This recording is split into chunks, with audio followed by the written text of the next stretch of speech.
शुक्लांबरधरं विष्णुं शशिवर्णं चतुर्भुजं प्रसन्नवदनं ध्यायेत् सर्वविघ्नोपशान्ते गजाननपद्मार्गं गजाननमहर्निशम् अनेकदन्तं भक्तानाम् एकदन्तमुपास्महे गुरुब्रह्मा गुरुर्विष्णुः गुरुर्देवो महेश्वरः गुरुसाक्षात् परब्रह्म तस्मै श्रीगुरवे नमः। अपदातारं दातारं सर्वसम्पदं योगाभिरामं श्रीरामं भूयो भूयो नमः।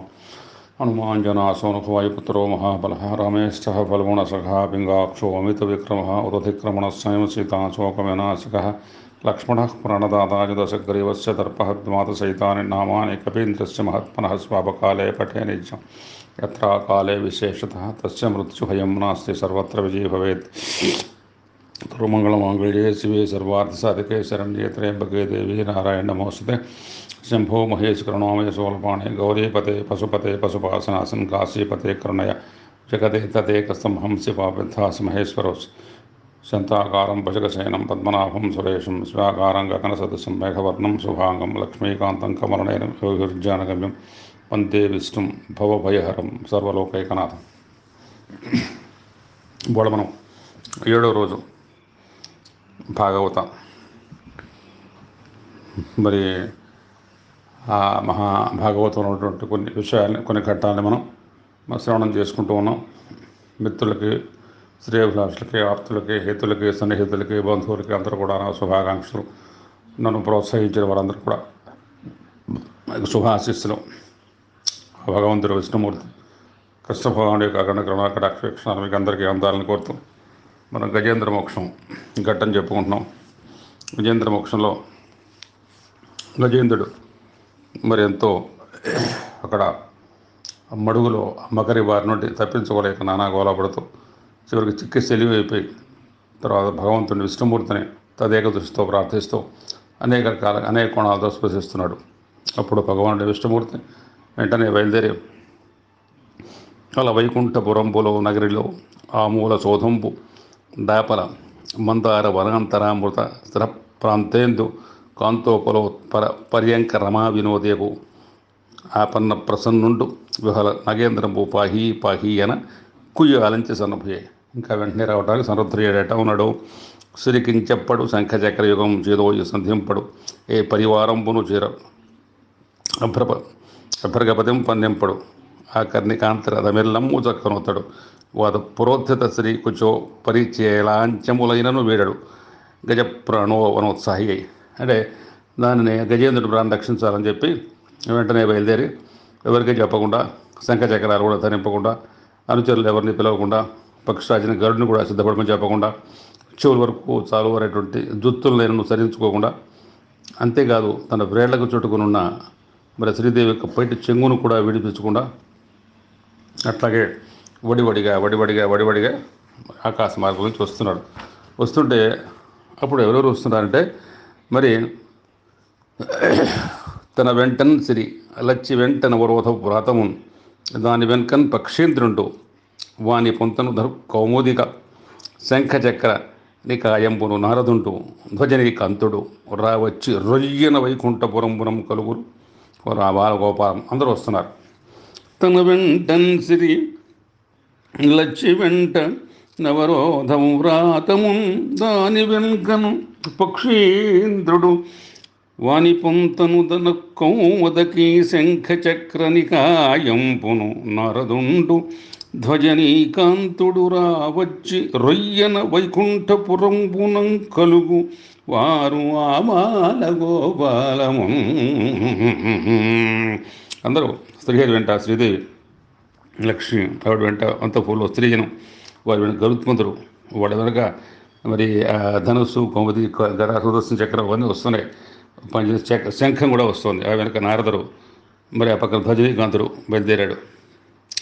ధ్వజనీకాంతుడు విశ్వసేనుడు వారి వెంట వైకుంఠంలో అందరూ కూడా ఒకళ్ళు కాదు అందరూ కూడా ఒకళ్ళు వెనకాల ఒకళ్ళు అందరూ కూడా వెనకాల వస్తున్నారు అన్నమాట. వస్తుంటే అప్పుడు ఒకళ్ళే కాకుండా అందరూ కూడా ఆ ప్రకారం రావడం చాలా మరి విశేషంగా అక్కడ అందరూ తరలి వచ్చేస్తున్నారు. అక్కడి నుంచి వచ్చేసి భయభ్రాంతులై ఎందుకు వెళ్ళిపోతున్నాడో ఎవరు పిలిచారో ఎందుకో వీరికి అర్థం కావట్లా. కానీ వాళ్ళందరూ ఒకళ్ళు వెనకాల ఒకళ్ళు వస్తున్నారు అన్నమాట. తర్వాత గోవిందుడు మరి తర్వాత తన పైటి చెంగును రక్షించుకోవడానికి ఆయన వెంట పరిగెత్తవలసి వస్తుంది. ఎందుకంటే ఒక పైటి చెంగు ఆ విష్ణుమూర్తి యొక్క ఆ చేతులు అంటే చిక్కుడిపోయిందనమాట. తన వేంచేయుపదంబు పేర్కొనడు అనాథ స్త్రీ జనాలాపముల్ వినను మృత్యులు మృత్యులించురు కలుల్ వేద ప్రపంచంబులం తనుజానీకము దేవతానగరిపై దండెత్తెనో భక్తులుంగని చక్రాయుధుడేడి చూపుడని ధిక్కారించిరో దుర్జను. నాకు అర్థం కావట్లా ఎందుకు వెళ్తుందో, ఎవరికి చెప్పట్లా, బడిబడికి వెళ్ళిపోతున్నాడు. ఎవరైనా నాథ స్త్రీలు ఎవరైనా ఆర్తనాదం అంటే ద్రౌపది. అక్కడ దుర్మార్గులు ఎవరైనా చోరులు ఎవరైనా దొంగిలించారా, ఎవరు మన మత్స్యావతారంలో ఉన్నటువంటి అవన్నీ తీసుకెళ్ళి ఆ వేదాలు తీసుకెళ్ళేసి లోపల ముద్దులు దాచినట్టుగా ఎవరైనా మరి వేద అపహరించారా, రాక్షముగులు ఎవరైనా దేవతల నగరం మీద దట్టెత్తి చూస్తున్నారా, లేదా దుర్జనులు ఎవరైనా కానీ ఎలా విష్ణువు ఎక్కువ ఉన్నాడు అన్ని చోట ఉన్నాడన్నావు చూపించు అని చెప్పి ఏమైనా కేంకరించి ఏమన్నా భక్తుల్ని మరి బాధ పెడుతున్నారా అంటే హిరణ్యకశిపులాగా అని చెప్పి తర్కించుకుంటోంది. ఇంకాను తటంకాంచలనంబుతో భుజనడత్తం మెల్ల బంధంబుతో చటీ ముక్త కుచంబుతో నదృఢ జంచత్ కాంతితో శీర్ణలాలాటాలేపముతో మనోహరకరాల గుణోత్తరీయంబుతో కొటెందు ప్రభతో ఉరోజన భర సంకోచద్విలగ్నంబుతో. ఇంకా ఏంటంటే ఆవిడ యొక్క చెవి కమ్మలు సురోజ్యాలు అవి కదలాడుతున్నాయి. అది తన కుచాలపైన ఆశ్చర్యం తొలగింది. ముఖం కాంతి మారిపోతుంది లక్ష్మీదేవికి. ఆ కుంకుమ చెదిరిపోయింది. ఆ లేపనం పోయి ముఖంలో మనోహరి చేతిలో కొన్ని ఉత్తరయంతో మరి కోటి చందుల శోభతో ఆవిడ అలరాడుతుంది. కుచభారంతో వెంగిన వక్షజంతో ఆమె శ్రీహరిని అనుసరిస్తోంది. ఎక్కడికి ఎందుకు అని చెప్పి అడగలేకపోతుంది. అడిగెదనని కడు వడిదను నడిగిన తను మగడు నుడుగొడని నడ ఎడుగున్ వెడబెడ చెడ్డి ముట్టి తడ్డపడ్డ నడుగెడ్డు చెడ్డిమ నడుగెడు నెడలన్. అడుగుతాం అని చెప్పి ముందు వెళుతుంది. వాళ్ళు అడిగితే ఏమనుకుంటాడు, తగ్గిపోతుంది. తగ్గిపోతే ఎట్ట మరి కనుక్కోవాలి, మళ్ళీ మెలిగా మళ్ళీ తడబడుతుంది కానీ మరి ఇంకేమన్నా కోపం తెచ్చుకుంటాడా అని చెప్పి ఆ వడి మందగిస్తుంది. మరి 10 నాడు నడుస్తుంది. అప్పుడు ఆ విధంగా జరుగుతుంటే అక్కడ ఏం జరిగిందంటే ఆవిడ ముందుకు వెళ్ళైపోతుంది, వెనక్కి రాబోతుంది.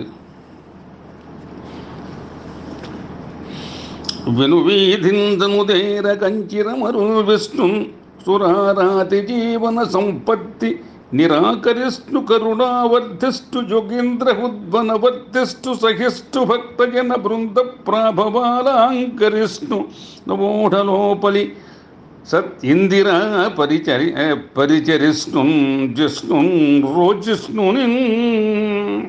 వాళ్ళందరూ అసురు జీవితాలను అంతం చేసేవాడు, కరుణాసాయుడు, యోగేంద్ర హృదయసీములు కూడా ఎప్పుడూ నివరించేవాడు, సహనశీలి, భక్తజన హృదయంలో మరి ఉత్కృష్టపరిచేవాడు, నిత్య యవని అయినటువంటి ఇందిరాదేవికి పరిచయం చేసేవాడు, జయశీలుడు, తేజోమయుడు విష్ణుమూర్తి.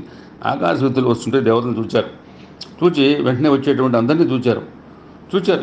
ఇదేమిటి ఇట్లా అందరూ వెళ్ళిపోతున్నారు ఏంటని చెప్పి అందరూ కూడా అనుకుంటున్నారు. వాళ్ళు ఏమనుకుంటారంటే జనుతించన్ ఘనుడల్లవాడి హరిపంచన్ కంటిరే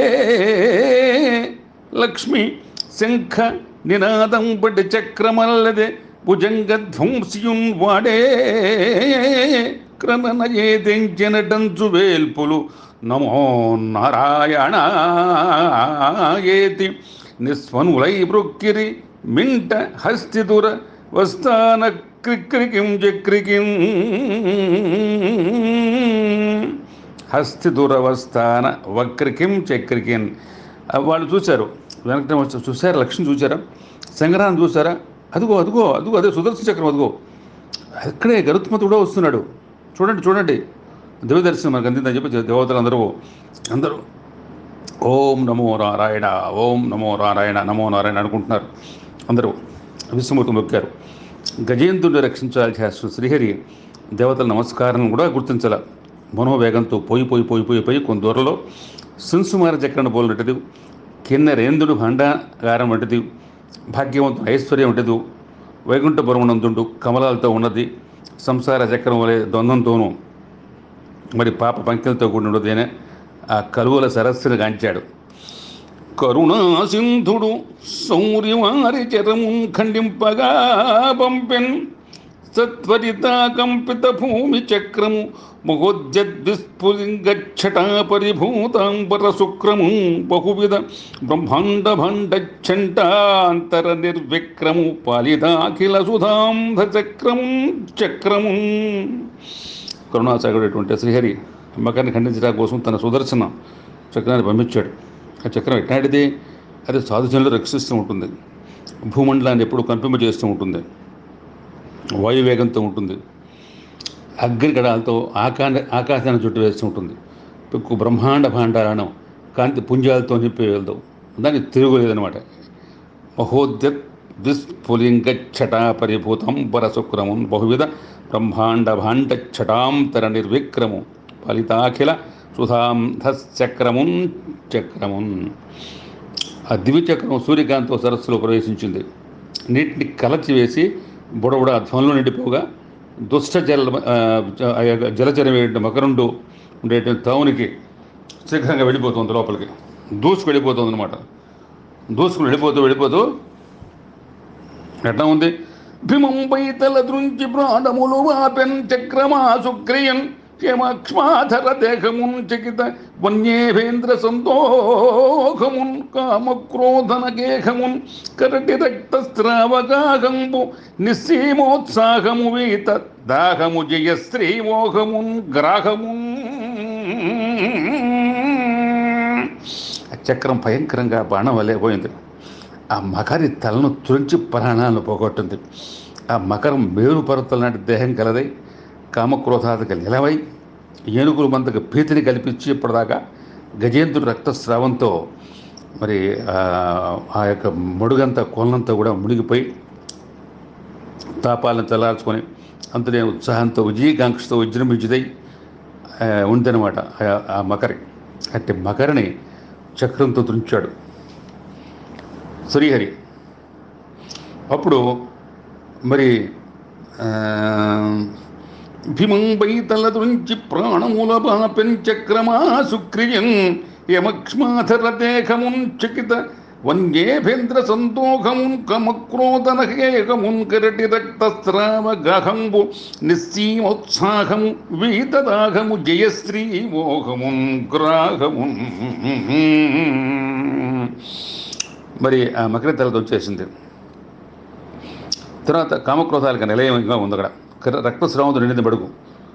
విజయకాంక్ష మకరణ చక్రం తుంచి వేసిందనమాట. తుంచి వేసిన తర్వాత మరి ఇంకా కూడా అప్పుడు ఎట్టా ఉంది? మకరం ఒకటి రవిజొచ్చను మకరము మరి ఒకటి ధనదు మాటు నడాగెన్ మకరాలయమున తిరిగెడు మకరంబులు కుర్మరాజు మరుపు నగరిగెన్. అక్కడ మకరాలు చాలా ఉన్నాయి కదా. మొసళ్ళు ఒక మకరం సూర్యమండలో ప్రవేశించింది, ఇంకొక మకరం నవరేతుల్లో నుండి సముద్రం లోపలికి వెళ్ళిపోయింది, ఇంకోటి మరి సముద్రంలో తిరుగు మకరాలను కూడా భయపడి కూర్మరాజుని అంతా శరణు వచ్చినాయి అనమాట. అవన్నీ కూడా కూర్మావతారం భగవంతుడు అన్నీ కూడా అన్ని శరణులు వచ్చాయి. ఇప్పుడు మరి అట్లా ఉన్నప్పుడు తము ముంబాసిన రోహిణీ విభుక్రియం తప్పించి సంసార దుఃఖము విట్కున్న విరక్తు చిత్తు నిగతన్ గ్రాహంబు పట్టుచ్చి పాదములల్లచ్చి కరేణుగా విభుడు సౌందర్జంబుతో నొప్పె సంభ్రమదాశాకరణీ కరోజ్జిత సుధాంబస్నాన విశ్రాంతుడై. చూడండి ఎక్కడే ఎటువంటి వర్ణ, అద్భుతమైనటువంటి తాత్పర్యం, భావం. ఇప్పటిదాకా ఎంతో పెనుగులాడి నానా క్షోభపడేటువంటి మరి కరిరాజుని ఎట్ట ఉన్న రాహుచి విడిచిపెట్టిన చంద్రుని వలె వైరాగ్యం పొందాడు. సంసార దుఃఖాన్ని విడుదల పొందిన గృహస్థుని వలె మొదలుపట్టినటువంటి విడుదల పొందిన కరిరాజు పాదాలు ఇటు అటు కదిలించి స్వస్థుడయ్యాడు, సుఖంగా ఉన్నాడు, సుందరవదనుడయ్యాడు.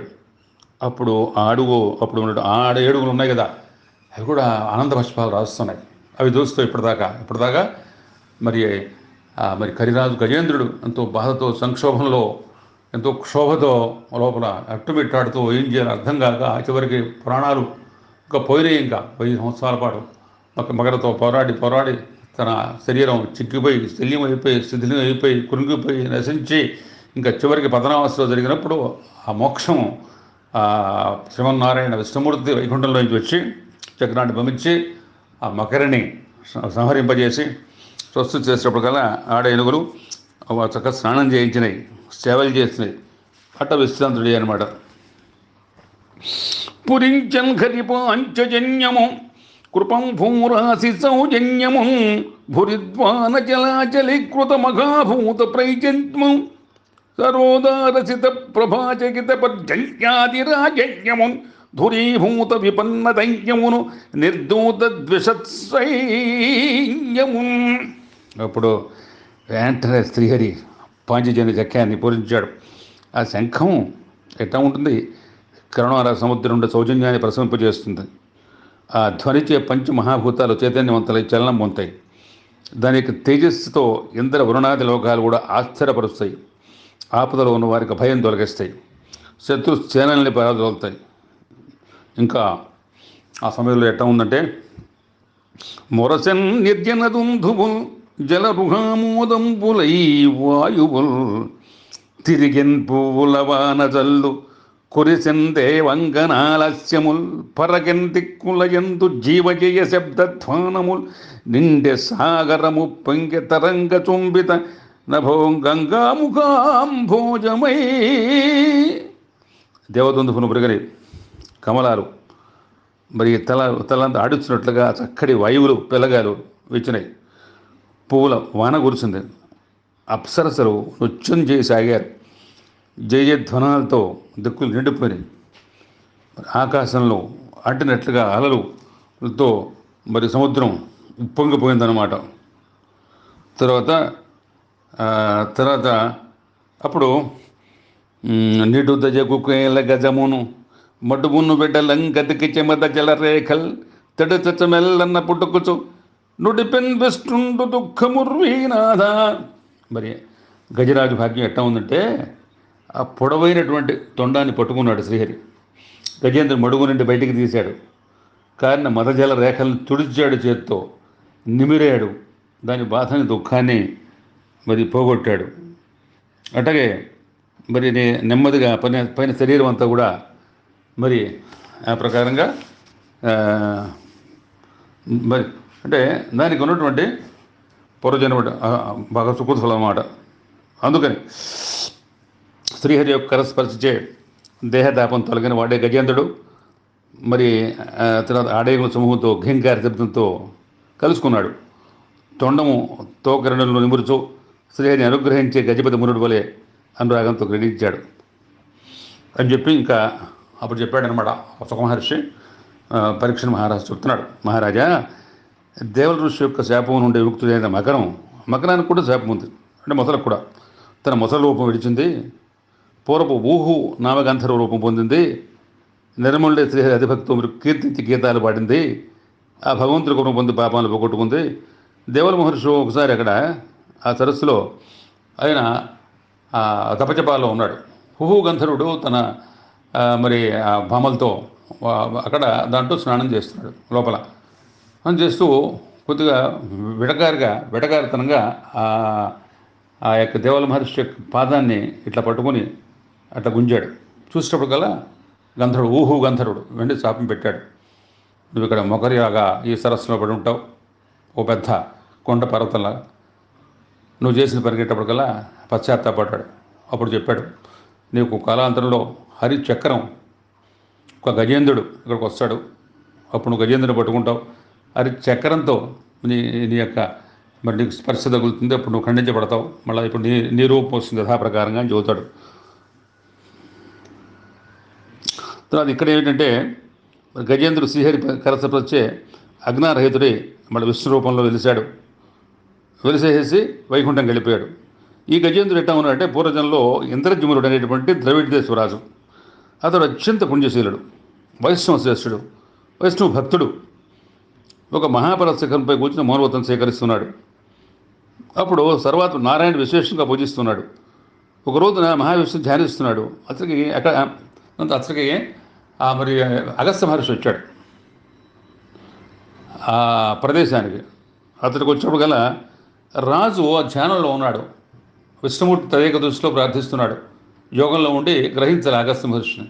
అగస్త్య మహర్షి కూడా ఈ ధ్యానంలో ఉన్నట్టు గ్రహించకుండా, నేను వచ్చాను, కనీసం నన్ను కొద్దిగా మరి సత్కరించలేదు, మరి కనీసం నన్ను మరి పలకరించలేదు, నన్ను గౌరవించలేదని చెప్పి కోపం వచ్చింది. కోపం వచ్చేసి వెంటనే అతని వెంటనే క్రుద్ధుడివై నువ్వు గజవై జన్మించేది కాక అని శపించాడు. అట్లే ఇంద్రజుముడు మరి కుంజర గర్భంలో జన్మించాడు. చెప్పాడు, నువ్వు కాలాంతరంలో మరి నిన్ను విష్ణుమూర్తి నీ మరి ఈ జన్మ శాపలతో చనితమూలంగా ఆయన ద్వారా మళ్ళీ నీకు కరస్పరిస్తా నీకు విశ్వరూపం కలుగుతుంది, విశ్వలోకం కలుగుతాన్ని కూడా చూడడం జరిగిందనమాట. చెప్పి ఏమన్నా అంటే ఇంద్రజముడు కుంజర గర్భంలో ఉంచాడు. రాజా, ఎట్టి పరిస్థితుల్లో కూడాను విప్రుల కోపం తెప్పించకూడదు, అది ప్రమాదకరం. ఆ రాజు గజరాజు అయ్యాడు. అతని తనులాయందరూ కూడా కుంజర అయ్యారు. అతను పూర్వపును పరిశీలించి విష్ణుభక్తే అతను కరి అయి ఉత్తమ సద్గతనే పొందాడు అని చెప్పి చెప్పడం జరిగిందనమాట. ఏంటంటే ఎప్పుడు కూడా ఎవరికి కూడా ఈ ప్రకారంగా మనం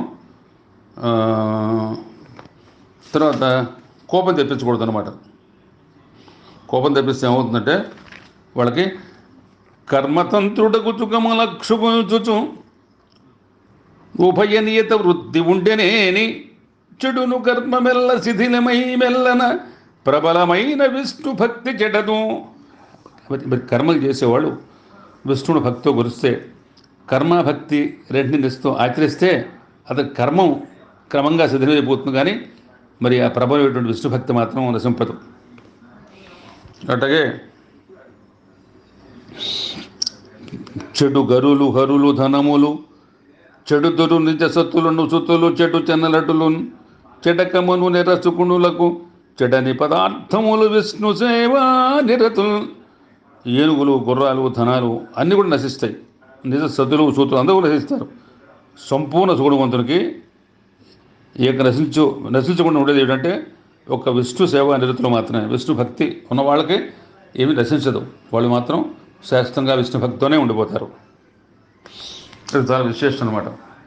విష్ణు భక్తి చాలా ఎంతో మరి మహత్తరంగా ఉంటుంది.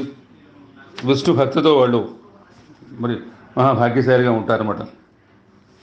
వాళ్ళు అందరూ కూడా మరి ఏమున్నప్పుడు కూడా అది చాలా విశేషమైన భక్తి ప్రపత్తంగా ఉంటేనే అది చాలా.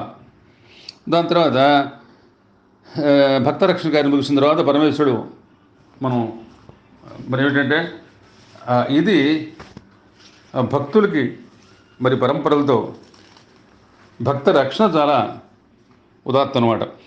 మోక్షము మూర్చు భక్తులకు మొహము వాపి గజంత్రుకైబడిన్ అక్షయ పుణ్యలోకములు అందగజేయును అర్తిబాపి తా శిక్షణ గుర్చు దుష్టులకు శీఘ్రము భక్తుల అర్తనాదమున్ వీక్షణ చేయ వీరులను విష్ణువు కృష్ణుడెంతయు.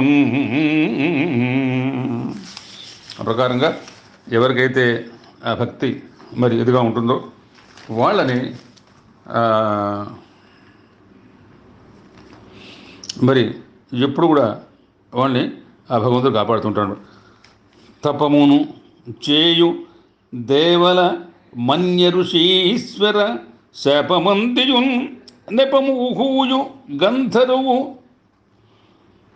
నేరము చేసిన తప్పిదంబు ఆ కపటికి శాపము మగరిగా గలవన్నయు ఈశ్వరా కృపా సఫలత విష్ణు చక్రమున సంహర మందియు పొందె రూపము శపథము వాసి గంధర్వు చక్కగా చేరెను వానిలోకము.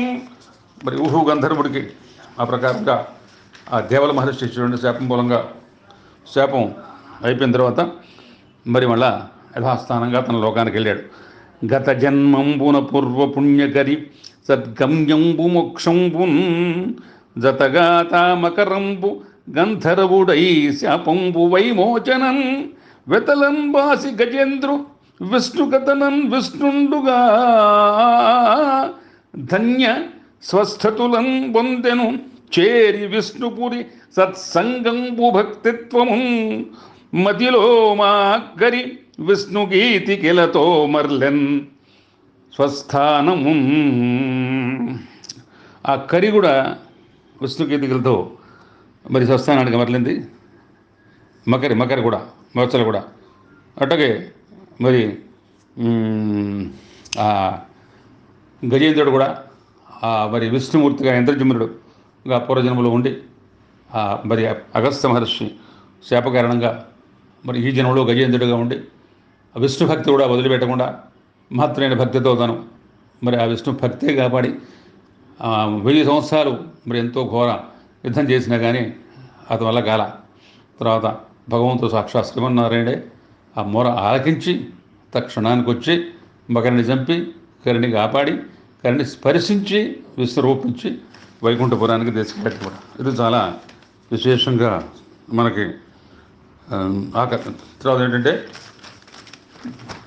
ఇంద్రజుమ్నుడు పూర్వజన్మమున గాజేంద్రుండు రాజేంద్రుగా ఇంద్రుండోయన ధర్మశాలికడు పుణ్యేంద్రుండు భుజ్యుండు సర్వేంద్రియంబులు యోగధ్యానమున తారాకన్ అగస్త్యుండు నిర్వేంద్రం బంధక శాపమూలమున హస్తేంద్రుండు జీజన్మ పూర్ణేంద్రుండోయోయన విష్ణు భక్తిగత పూర్వీకంబు పుణ్యత్వము. మరి ఇంద్రజిమ్నుడుగా ఉన్నటువంటి ఆ రాజు ఈ జన్మలో మహత్తరైనటువంటి చక్కగా ఎంతో మరి ఎంతో భక్తి ప్రపత్తులతో ఉన్నవాడు. అగస్త్య మహర్షి మూలంగా శాపం పొందినవాడి శాప విమోచనం కలిగి వాళ్ళ తర్వాత స్వస్థత చేకూరి మరి ఆ మకరితో పోరాడిన తర్వాత తన శక్తి విడిగితే సాక్షాత్తు ఆ పరమేశ్వరుడు విష్ణుమూర్తితో వచ్చి రక్షించి ఆ మకరిని కూడా మరి కైవల్యం మరి హుహు గంధర్వుడులేగా అతను కూడా మరి ఆ యొక్క వాళ్ళ లోకాలు పోయేటువంటి పరిస్థితి కలపజేసి గజేంద్రుడు మరి యథాప్రకారంగా విష్ణుస్మృతితో విశ్వరూపం దాల్చి వైశ్వలోకానికి వైకుంఠపురానికి చేరాడనమాట. చాలా మరి ఎంతో ఒక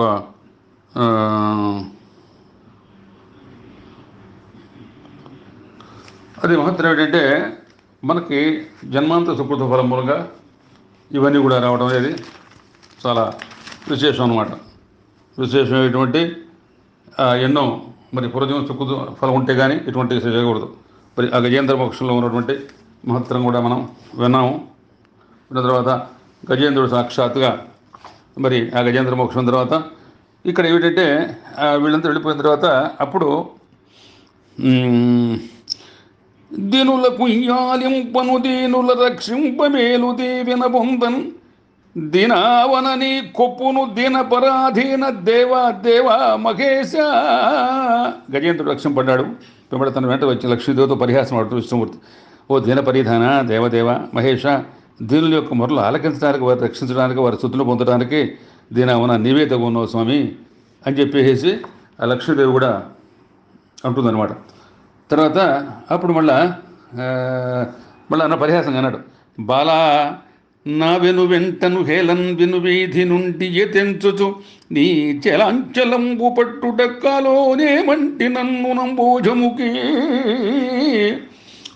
నీ వెంట నువ్వు అంటే పరిగెత్తున్నావు, నువ్వు నా గురించి ఏమనుకుంటున్నావు కదా పద్మవదన అని పలికిన అరవింద మందిర యొక్క ఇంద్రియాదేవి మందస్పతి మరి చిరువదనంతో ఇట్లా దేవా దేవర అడుగులు భావం పున నిలిపి కొలుచు పని నా పనిగాకో వల్లభ ఏమని యద నీ వెంటను వచ్చుచుంటి నిఖిలాధిపతి.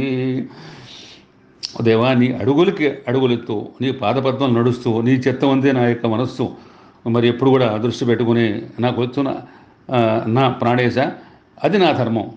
మరి నిన్ను ఏమంటాను? దీనులకు యాలింపను దీనుల రక్షింపమేలు దివెన పొందన్ దీనావన నీ కొప్పును దీన పరాధీన దేవదేవ మహేశ. ప్రభువు దీన పరాధీన, దీనుల యొక్క మొరలు ఆలకించడానికి, వారు రక్షించడానికి, స్తుతులను పొందడానికి ఓ దీనావన నీకే దగునది దేవదేవ మహేశ్వర అని చెప్పి శ్రీదేవి యొక్క సముచిత సంభాషణ సంతసించి శ్రీహరి ఆమె మందహాసపూర్వకంగా ప్రేమతో ఆలింగనం చేసుకొని సపరివారంగా గంధర్వ సిద్ధ విభూత గణాలు స్తుతించుంటే శ్రీమన్నారాయణుడు గరుడారూఢై మరి వైకుంఠధామానికి వెళ్ళాడు. చెప్పిందా ఇప్పుడు యోగేంద్రుడు అంటున్నాడు, నరనాథ నీకును నా చేత వివరింపబడిన ఈ కృష్ణానుభావమైన గజరాజమోక్షణ కథ వినువారికి యశములిచ్చును కల్మషాపవకంపు దుస్వప్ననాశంపు దుఃఖ సంహారంపు ప్రొద్దున మేల్కాంచిపూత వృత్తి నిత్యంపు పఠించు నిర్మలత్ములకైన విప్రులకును బహు విభవమపురు సంపదలు కల్గు పీడలు శాంతి పొందు సుఖము సిద్ధించు వర్ధిల్లు శోభనములు మోక్షమరచేతి దయ్యుండు ముదము సేరు అనుచు విష్ణుండు ప్రీతుడై ఆనతిచ్చే.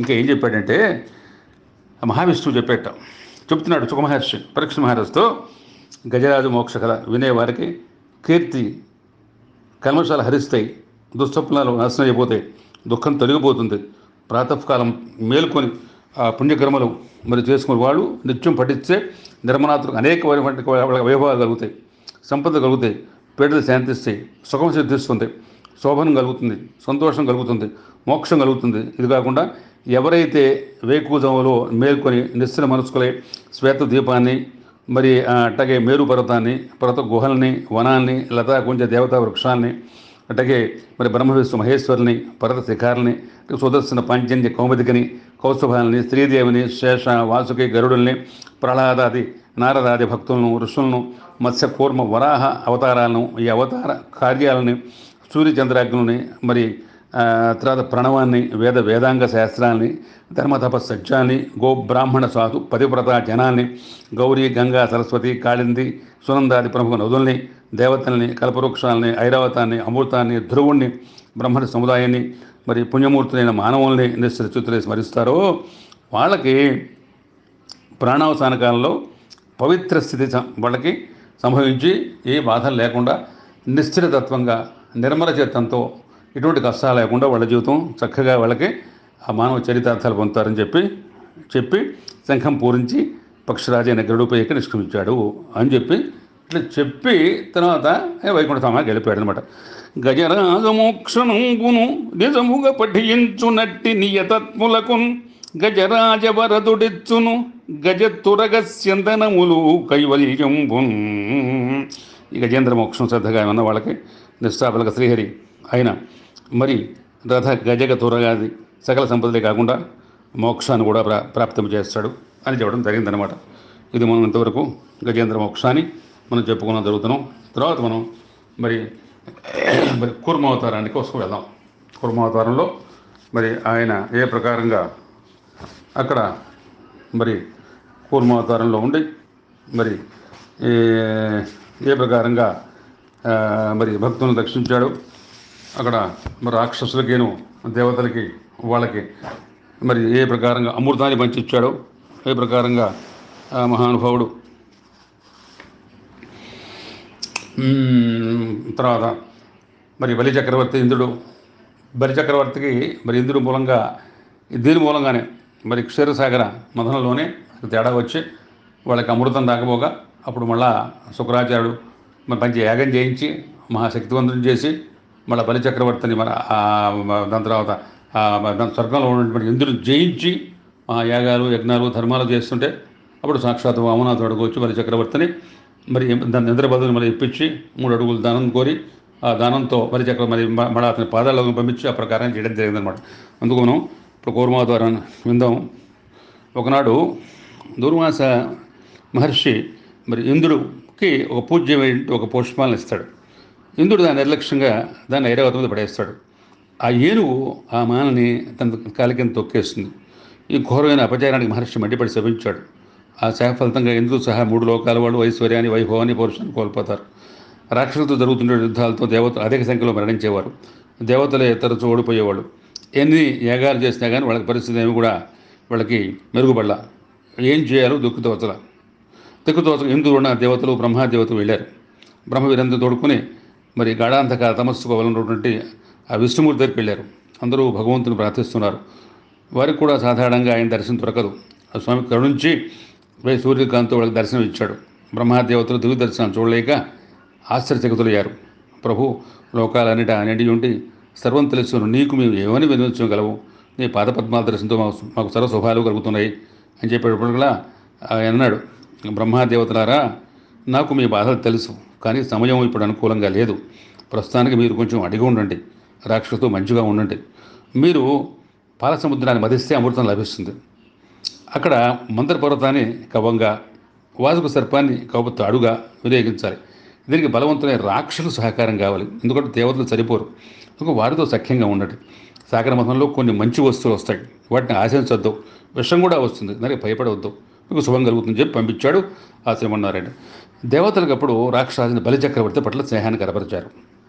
బలహీనమైన దేవతలు శత్రుత్వం చూపడం లేదు కనుక వారికి ఏ విధమైనటువంటి హాని తలపెట్టొద్దని నీతిమంతుడైన బలిచక్రవర్తి చాలా నీతిమంతుడు. బలిచక్రవర్తి మరి అంటే ప్రహ్లాదుడు మనవడు, ప్రహ్లాద తత్వం వచ్చింది. ఎంత రాక్షసత్వం ఉన్నా సరే మంచితనం ఉంది. అప్పుడు వాళ్ళతో చెప్పాడు రాక్షసుల్ని, వాళ్ళకి మీరు దేవతలకు హాని వాళ్ళకి మీరు తలపెట్టొద్దు అని చెప్పి బలిచక్రవర్తికి మరి ఇంద్రుడు ఒక మంత్రిలాగా చక్కగా శాంతం కల్పించాడు. అక్క చేయలేసంత వారే మనంతా ఉన్నాం, సఖ్యంగా ఉందాం, మనం సుఖాలు పొందుతాం, శత్రుత్వం వల్ల మనకి ఎంతో చెడిపోయాం కదా, మనంతా కలిసి కష్టపడి అమృతాన్ని సంపాదిద్దాం అని చెప్పి ఇంద్రుడు బలిచక్రవర్తిని సాగర మథనానికి ఒప్పించాడు. ఎలా చేయాలో వివరించాడు. చెప్పిన తర్వాత దేవతలు వీళ్ళందరూ కలిసి అక్కడ ఆ సాగర మథనానికి వాళ్ళందరూ కూడా మరి సాగర మథనాన్ని చేద్దామని చెప్పి క్షీరసాగర మథనాన్ని కోసం చెప్పి వాళ్ళు మరి తర్వాత దేవశిల్పినటువంటి త్వష్ట ఆధ్వర్యాన్ని పర్వతం చుట్టూ కొంతమేర తవ్వి మరి రోకల వంటి పనిముట్లని దూర్చి పెకలించి కదిలించి తమ శక్తి అంతా పెట్టి పెళ్ళగించి పర్వతాన్ని పైకెత్తారు. బలిష్ఠమైన చేతులతో మరి తలతోనూ భుజాలతో మోసుకెళ్ళారు. కొంత దూరం పోయిన తర్వాత నాకు శక్తి సన్నగలింది, పర్వతం ఒరిగిపోయింది, నేల మీద పడింది. దానికి అనేక దేవదానులు పడిపోయారు, చాలామంది చచ్చిపోయారు. మిగిలిన వారు నిరుత్సాహపడి ఇటువంటి అసంభవమైనటువంటి సహజకృత్యాలను కూడా విరీతనం అని చెప్పి నిందించుకొని నిస్సహాయాలు ఉండిపోయారు. అప్పుడు గరుడు వాడి విష్ణుమూర్తి వచ్చాడు. దేవదానులు ఆయన్ని స్తుతించారు. వారిని చింతించవద్దని చెప్పి ధైర్యం చెప్పి పర్వతాన్ని సాగర తీరానికి తరలించి వస్తుంది గరుత్మంతుని దర్శించాడు. విష్ణుమూర్తి గరుత్మంతుని వెంటనే శ్రీహరి చెప్పాడు కదా, మంత్ర పర్వతాన్ని తన వీపుపై ఎక్కించుకుని పోయి సముద్రాన్ని దించేశాడు. అక్కడ దేవతలు దానులు సర్పరాజుని వాసుని పిలిపించారు. అమృతంలో కొంత భాగం ఇస్తామని చెప్పి కవ్వపు త్రాడుగా ఉండమని చెప్పి వేడుకున్నారు. పర్వతాన్ని చుట్టూ చేసి వాసుకుని దాని చుట్టూ చుట్టి పర్వతాన్ని పాల సముద్రంలోకి తోశారు. దేవతలు మరి వాసుకి పడగలు పట్టుకొనగా రాక్షసులు నీచమైన దాని యొక్క తోకను పట్టుకొని ముందు నిరాకరించారు. దేవతలు సరైన తోక వైపు పట్టుకుంటే మళ్ళీ రాక్షసుల తల వైపు పట్టుకున్నారు. వాళ్ళు చెరగడం ప్రారంభించారు. వెంటనే మందర పర్వతం బుడబుడమని మునిగిపోసాగింది. రెండు పక్షాలు పర్వతాన్ని ఎత్తడానికి వాళ్ళు ప్రయత్నిస్తున్నారు, కానీ మందర పర్వతం ఆ క్షీరసాగరంలో మునిగిపోయింది. వాళ్ళు అట్ట ఏం ఫలితం లేకపోయింది. అందుకని దైవ సహాయం లేనిదే ఎట్లాంటి శ్రమైనా ఫలించదు అంటారు. దేవదానులు విష్ణుమూర్తిని ప్రార్థించారు. అప్పుడు విష్ణుమూర్తి ఒడ్డున నిల్చున్న విష్ణు వాళ్ళని చూసి మరి దయదలిచి అందరూ చూస్తుండగా సముద్రంలో దిగాడు. సముద్రంలో దిగి విష్ణు మహాకూర్మంగా మారిపోయాడు. మారిపోయిన తర్వాత దాన్ని గరుడారోహకుడై గదాతిధరుడై కారుణ్య సంయుక్తుడై హరికోటి ప్రభతో నుహో విరవకుండం ప్రదీపించి తద్గిరికేలన్నవకుంద కందువగ మట్కిన్ బెట్టె పక్షింద్రుపై కరుణాలోక సుధన్ సురాసురుల ప్రాణంబుల్ సమర్థింపుచు. తర్వాత కమఠంపై జలరాశి జొచ్చి లఘుముక్తాసుక్తి చందంబునన్ సమదద్రీంద్రమునెత్తె వాసుకి మహానాగంబుతో లీలతో అమరేంద్రాదులు మౌలికంపములతో ఔనౌగదే బాపురే కమలాక్ష శరణంచు భూదిశలు ఆకాశంబునన్ బ్రోయగన్. మరి ఆ లోపల మునిగిపోయింది. మునిగిపోయేటప్పటికల్లా దాన్ని ఏం చేయాలో అర్థం కావట్లేదు. అర్థం కాబట్టేటప్పటికల్లా మరి తర్వాత ఆ లోపల నుంచి ఏం చేయాలంటప్పటికల్లా విష్ణుమూర్తి మరి లోపలికి వెళ్ళి దాన్ని మరి ఇక్కడ 1,00,000 యోజనాలు విస్తీర్ణ మహాకూర్మోయి సాక్షాత్తు శ్రీమన్నారాయణుడు సముద్రం లోపలికి వెళ్ళి పర్వత రాజ్యాన్ని వాసుకీను మహానాగంతో సహా ఒక చిన్న ముచ్చుపు చెప్పు ఎత్తినంత లీలగా పైకెత్తి ఇంద్రాదేవతలతో తల్లు భళి బాపురే కమలాక్ష శరణు దిక్కులు భూమి ఆకాశాల బాబు హర్షం చూపించారన్నమాట. ఆ ప్రకారంగా చేశారన్నమాట. చేసిన తర్వాత జలధి గడన సేయ శైలంబు కంవంబు సేయభోగి త్రాడు సేయదరువ సిరియు సుధయు పడయ శ్రీవల్లభుడు దక్క వరుడు శక్తిమంతుడు కడుగలడే. శ్రీ సంపదల్ని అమృతాన్ని పడేటానికి క్షీరసాగరాన్ని కడవగా చేసి శైలరాజు అయిన మందరగిరిని మరి కవంగా చేసి సర్పరాజు అయిన వాసుకుని త్రాడుగా చేసి మరి సముద్రాన్ని తిరగడానికి కార్యానికి శ్రీపతి దక్క ఇంకొకటి శక్తివంతుడికి ఎవరైనా చేయగలరా పని. ఆలోల జలధి లోపల ఆలోనకి విడిచి సురలు అసురులు పరవం గీలా కోలాహలమై ఆలాహల విషము పుట్టినవనీనాథ. ఆ కలువలతంగా సముద్రంలో లోపల వాళ్ళు కవంతో తిప్పుతున్నారు. ఆ పర్వతాన్ని త్రాడేమో వాసుకి, మరి అక్కడేమో ఆ పర్వతమేమో మరి వాళ్ళు తీసుకొచ్చి ఆ కవంలాగా తిప్పుతున్నారు. తాడుగా ఇది ఉంది తిప్పి దాంట్లో నుంచి మరి ఎంత విషజ్వాలు హాలాహాలలో సర్ప విడిచి విషజ్వాలు పైన ఎగిసిపోయి మొత్తం అంతాను ఆ సురాసులు భయపడిపోయి అక్కడి నుంచి చల్లా చెదిరిపోయి పారిపోయారు అన్నమాట. అక్కడి నుంచి దాంట్లో మరి ఎంత చేసినప్పుడు కూడా మహాకూర్మంగా మారిపోయి లక్షోజన పర్వతంతో వెళ్ళిన తర్వాత అక్కడ మరి మందర పర్వతంలో తిరగ సాగింది. పాలతుంపుల మేఘాలు తిరుగుతున్నాయి. రెండు వైపులు ఉత్సాహంతో పట్టుదలతో ఉత్సాహాలు కూడా పెరిగినాయి. చేపలు చిన్న చిన్న మింగళాలు కూడా పెరుగుతున్నాయి.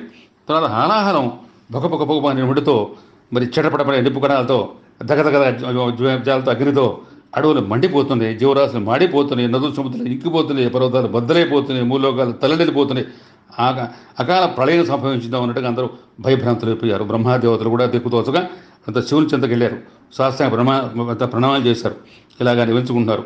భూతత్మభూతేషు భూత భావన రూప దేవ మహాదేవ దేవవంచ ఈ లోకములకెల్ల ఈశ్వరుండవు నీవు బంధమోక్షములకు ప్రభుడవీవు అర్థచరంజుండవకు గురుండవు నిన్ను కోరి భజంతురు కుశలమతులు సకల సృష్టి స్థితి సంహారకర్తవై బ్రహ్మ విష్ణు శివక్ష బరుగుదీవు పరమకుశమైన బ్రహ్మంబు సదసత్తమంబు నీవ శక్తిమయుడవీవు శబ్దయోనివీవు జగదంతరాత్మవు నీవ ప్రాణమరయ నిఖిలమునకు భూతాత్మ భూతేశ భూత భావన భూలోకలకు ఈశ్వరుడువు బంధమోక్షాన్ని తీర్చేవాడు ప్రభుడవు గురుడవు ఆర్తత్వాన పరాయణవు నీకన్నా మా గౌరవులు సకల సృష్టిస్థితి సంహారకర్తవు బ్రహ్మ విశ్వ నువ్వు మమ్మల్ని రక్షించాలని చెప్పి ఈశ్వరుడు ప్రార్థిస్తున్నారు. నీ ఎంత సంభవించును నీ ఎంత వసించుయుండు నిఖిల జగంపు నీ ఎంత లయము పొందును నీ ఉదరము సర్వభూత నిలయము రుద్ర నీ ఎంతే సంభవిస్తాయి, నువ్వే నీలోనే వసిస్తాయి, నువ్వే నిఖిల జగాన్ని కాపాడుతూ నువ్వే లయం చేసుకుంటావు, నీ ఉదరమే సర్వభూత నిలయం. కొందరు కలడందరూ నేను కొందరు లేడందురతడుగుని కాడను కొందరు కలడని లేడని కొందల మందుదురు నిన్ను గూర్చి మహేశ.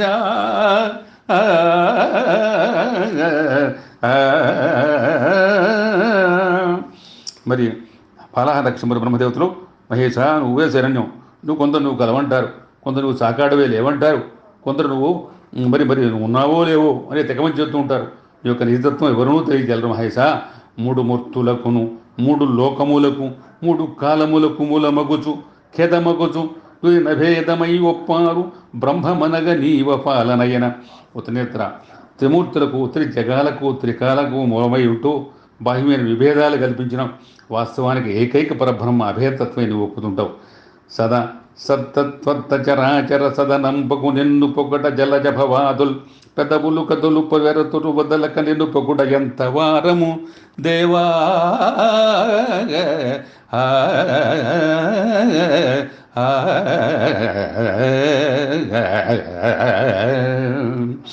దేవా సత్ అసత్ సత్యాలతో తత్వాలతో కూడిన చరాచర సృష్టికి ఆశ్రయమై ఉన్న నిన్ను పొగట్టడానికి బ్రహ్మాదేవతలు కూడా పెదవులు గదపడానికి సాహసించరు.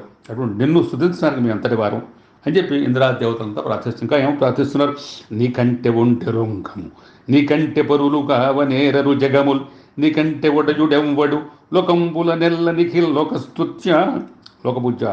నువ్వు తప్ప ఇంకెవరు ఎరంగవు, నువ్వు తప్ప ఇంకెవరు ఈ లోకాన్ని కాపాడలేరు, ఈ లోకం అన్నింటా నీకంటే గొప్పవాడు ఇంకెవరు లేరు. ఇంకే ప్రార్థిస్తున్నారు, ప్రాణేచ్ఛ వచ్చేదొచ్చిన ప్రాణుల రక్షింపవలయు ప్రభువులకెళ్ళన్ ప్రాణులకిద్దురు సాధులు ప్రాణంబులు నిమిష భంగురములని మగువా. వాళ్ళంతా వచ్చినప్పటికల్లా పక్కన పార్వతీదేవి ఉంది. పార్వతీదేవితో ఆయన అంటున్నాడు, వీళ్ళంతా వచ్చారు, మరి వాళ్ళంతా ఈ ప్రకారంగా రక్షించమంటున్నారు. పార్వతీదేవి పర్వతం ఏం చేయబడ్డామని చెప్పి ఇంకా అన్నాడు, దేవి లోకాలకు సంభవించిన విపత్తుల గురించి ఉన్నావు కదా, ప్రాణులు కాపాడ ప్రభువులు కర్తవ్యం కదా, పరహితము సేయుడెవ్వడు పరమహితుండకు భూత పంచమునకున్ పరహితమే పరమధర్మము పరహితునకు ఎదురు లేదు సర్వేందుముఖి హరిమదిన ఆనందించిన హరినక్షి జగంబులెల్ల ఆనందించున్ హరియును జగములు మెచ్చగా గరళము వారించుటొప్పు కమల దళాక్షి. పవాని పరహితం ఎవడు చేస్తాడో పంచభూతాలకు చాలా ఇష్టం అవుతాడు. పరహితమే పరమధర్మం, పరహితనుకు ఎక్కడా ఎదురుండదు. కమలాక్షి విష్ణు మనస్సును ఆనందిస్తే లోకాలన్నీ కూడా ఆనందిస్తాయి. స్త్రీ లోకాలు సంతోషంగా ఉండేటువంటి హాలాహాలను నివారించడం మంచిది. నేను ఆ హాలాహాలని ఆరగించి లోకాలను కాపాడుతాను అని చెప్తే శివునితో శివాని సమ్మతించి మీకు ఇష్టమైన రీతిని లోక కళ్యాణం చేయండి స్వామి అని తన సమ్మతి తెలియజేసింది. ఆహా, ఆ జగజ్జనుడికి లోక సంఘనం అంటే ఎంతటి అనురక్తో చూడండి. ఎందుకంటే అక్కడ ఏమిటంటే విశేషం ఏమిటంటే బ్రింగెడి వాడు విభుండని బ్రింగెడిది యుగరళమనియు మేలని ప్రజకున్ బ్రింకుమని సర్పమంగళ మంగళ సూత్రంబునెంతమది నమ్మినదో. 3 లోకాలను ధరింపునున్న మరి హాలాహల జ్వరం తానే స్వీకరింపదలుచుకున్న శివుడు మరి శివాన్ని లోక కళ్యాణార్థమే అనువదించింది. మృంగవలసింది ఘోరమైన గరళం. మృంగడివాడు తన పతి దేవుడు, జీవరాశులు రక్షింపవలసిన నందున సర్వమంగళకారి ఆ శాంభవి గరళాన్ని మృంగుమని పతిదేవునికి అనువదించింది. మరి తన మాంగళ్య బలాన్ని తన చుట్టూ ఎంత మరి గట్టిగా నమ్మిందో మరి చెప్పడానికి వీల్లేదనమాట. అది విశేషం అనమాట. తర్వాత మరి పరమశివుడు తన చేయి దాచి అన్ని చోట్ల వ్యాపించిన హాలాహలాన్ని ఊడ్చి పోగు చేసి కవళంగా చేసి నేరేడు పండుగ మిగిలినంత విలాసంగా నోట్లో వేసుకున్నాడు. ఆయన ముఖం వాడిపోలేదు, చెమటైనా పట్టలేదు, కన్ను కూడా ఎర్రబడలా, వెళ్ళు సర్పాల గదల్లా, సిగపైన చంద్రుడు గదల్లా. తన ఉదరం సమస్త లోకాలుగా నిలయం కదా, ఆ గర్వం లోపలికి పోకూడదు కదా, దాని గొంతునందే ఉంటే నిలుపుకున్నాడు. ఆ కంఠం నీలవర్ణం అయిపోయింది. అందుచేత నెలలో నీలకంఠుడయ్యాడు. లోకరక్షణ కోసం ఆయన చేసినటువంటి త్యాగానికి చెందిన ఆ నీలకంఠం ఆయనకు ఒక అమూల్యమైన ఆభరణంగా భాషించింది. బ్రహ్మ విష్ణు ఇందిరా దేవతలు ఉమాదేవి మేలు మేలు మేలు మేలు అంటే జయధ్వానాలు సూచించారు. శివుని చేతి నుండి దారపడేటువంటి విషపు చొక్కలు, పాములు, తేళ్ల వంటి కీటకాలు నాకడం చేత అవి విషకీటకాలైనవి. ఆయన చేతిలో ఉంచి కొద్దిగా విషం కింద పడింది, చుక్కలు. ఆ చుక్కలు ఈ పాములు, తేళ్లు, కొన్ని కీటకాలు నాకినాయి. అందుకనే అవి కొన్ని విషపు అంటే కొన్ని దాంట్లో అంటే కొన్ని ఏంటంటే దాంట్లో కొద్దిగా ఔషధాలు కూడా అయినాయి. కొన్ని తన చుట్టూన్ చుట సంఘములు జయధ్వనంబులున్ బెబ్బిటన్ ఘన గంభీర రవంబుతో శివుడు లోకద్రోహి హోం పోకు రమ్మని కెంకేల తెమల్చి కుర్చికటిగానంకించి జంబూఫలంబన సర్వంకషమం మఘావిషమునహారించి హేళాగతిన్ ఉదరములో కంబులకును సదనం బొకుటదికి శివుడు చెటుల విషగ్నిన్ కుదురుకున్న కంఠబిలమున పదిలంబుగా నిలిపి సూక్ష్మ ఫలరసము క్రియన్. ఉదరం లోపల పోకుండా కంఠం నిలిపి ఆయన నీలకంఠుడు అయినవాడు. హరుడు గళమునందు హలాహలము వెట్ట కప్పు గలెకి తొడుపు కరణి నొప్పి సాధు రక్షణంబు సజ్జనునకు నిన్న భూషణంబుగా దెభూనరేంద్ర. రాజా శంకరుడు కంఠం విషము, అది ఒక నలుపెట్టిన ఆభరణం. సాధురక్షణ సజ్జను పోషణం కదా. గరళంబు కంఠ బెలమున హరుడు ధరించుట మెచ్చి అవునవు అనుచు హరియు విరించియు సుమయును సురనాథుడు పొగిడి రంత సుస్థిరమతితో. శివుడు మరి ఆ గొంతుకులో గరళం ఉంచడం చూసి ఫళి ఫళి ఆహా ఆహా ఓహో ఓహో అంటూ శ్రీహరి, బ్రహ్మ, ఉమాదేవి, ఇంద్రుడు అందరూ మెచ్చుకున్నారు. తొలుకారు మెరుగు కైబడి తళతళమని మేను మెరగధగధగయనుచున్ కలుములు నీడెడు చూపుల చెలుగుంపులు మొదటి కింకి సిరి పొట్టెన్ రూప. తర్వాత ఇంకా వాళ్ళు ప్రజా వర్షాకాలపు కారు మేఘాల్లో మెరిసే మెరుపు తీగవలే తళతళమంటూ మేను విరిగా ధగధగా మన సిరులను పుట్టిన చుడుకులతో అందములు పుట్టిన శ్రీదేవి లక్ష్మీదేవి ఆ సాగర్లోనే ఉద్భవించింది. తర్వాత మరి అక్కడ ఆ ప్రకారంగా గరణం మిగడం జరిగిందనమాట. ఇంకా దేవాసురులు మళ్ళీ సాగరవసం సాగిస్తే కొంచెం కామధేను బయటకు వచ్చింది. అది తెల్లగా పుష్టిగా ఉంది, శరీరం ఉండేది పెద్ద పొడుగు, అందమైన కోములు, మనోహర రూపంతో. అది దాని దివ్యధేను, అది హోమద్రవ్యాన్ని పొందవస్తుంది. అది యజ్ఞయాగాది కలుతులకు చాలా పనికి కావాల్సింది. సురభి ఋషులు కావాలని తీసుకున్నారు. తర్వాత వచ్చింది ఉచ్ఛేత్రం అనే అశ్వం. దాన్ని ఇంద్రుడు కోరగా విష్ణు వారించి దాన్ని బలిచక్రవర్తి తెప్పించాడు. ఎందుకంటే వాళ్ళకి ఇవ్వాలి కొని, అక్కడ దేవతలు ఉన్నారు, అక్కడ దానవులు ఉన్నారు, అందరూ ఉన్నారు, వాళ్ళకి సమంగా ఇవ్వాలి. విష్ణుమూర్తి మరి ఇంద్రుడు ఉచ్ఛేత్సవాన్ని తన బలిచక్రవర్తికి ఇచ్చాడు అనమాట. ఇప్పుడు ఐరావతం అనేటువంటి 4 దంతా తెల్లడి ఏనుగు వచ్చింది. దాన్ని మరి నాకు కావాలని చెప్పి ఇంద్రుడు తీసుకున్నాడు. తర్వాత పుట్టినది కల్పవృక్షం. అన్ని ఋతువుల్లో విరబోస్తూ రారిపోయిన పువ్వులతో ఆశతులు కోరికలు తెచ్చే ద్రోమద దివ్య వృక్షం అది. దాన్ని తన నందనవనానికి శోభ తెచ్చేదిగా ఉంటుందని ఇంద్రుడు సంగ్రహించాడు. తర్వాత వచ్చే అప్సరసలు మిరపతీగ లాంటి వెనుఛాయతో నిత్య యవనలే ఉండే దివ్య సౌందర్యములు వారు తన కొలువు నృత్యగానాలతో రంజింపజేయాలి. ఇంద్రుడు వారిని దక్కించుకున్నాడు. పోన్లే అనుకున్నారు, అసురులు ఊరుకున్నారు. అప్పుడు ఉద్భవించాడు చంద్రుడు. బ్రహ్మదేవుడు అతన్ని ఆకాశాన్నిలో మరి నువ్వు అధిష్ఠించాల్సింది అన్నాడు. తర్వాత వచ్చింది త్రిలోక సుందరి లక్ష్మీదేవి. బ్రహ్మదేవుడు విశ్వంలోని సౌందర్యం అంతా ప్రోగు చేసి తీర్చిదిద్దిన అందాలు రాశామె. ఆమెను దేవాసులు అందరూ రక్షించారు. ఇంద్రుడు ఒక రత్నాల పీఠం తెచ్చి ఆమెను కూర్చోబెట్టాడు. నదులు బంగారు గసాలతో నీరు తెచ్చి స్నానం చేయడానికే సిద్ధపడ్డాయి. ఓ భూమి సుగంధ ఔషధులు తీసుకొచ్చింది. గోవులు పంచామృతాలు ఇచ్చినాయి. మాసాలు పుష్ప పదార్థాలని ఇచ్చాయి. దిగ్గజాలు పూర్ణగసాలతో అభిషేకం చేయగా ఋషులు మంత్రాలు చదివారు. గంధర్వులు జ్ఞానం చేశారు. నట్లు నాట్యమాడారు. సముద్రుడు పట్టు పీతాంబరాలని, వరుణుడు వైజయంతిమాలని, విశ్వకర్మ ఆభరణాలని, బ్రహ్మ పద్మాన్ని, సరస్వతి మాలను సమర్పించారు. మహాలక్ష్మి మాలను చేతిలో పట్టుకుంది. ఆ మాల ఎవరి కంఠంలో వేస్తే వాళ్ళు ఆవిడకి భర్త అవుతారనమాట. దానికి ఎవరు అర్హుడా అని చెప్పి ఆలోచించసాగింది. అక్కడ చేరి ఉన్న వారందరూ పరికించి చూసింది.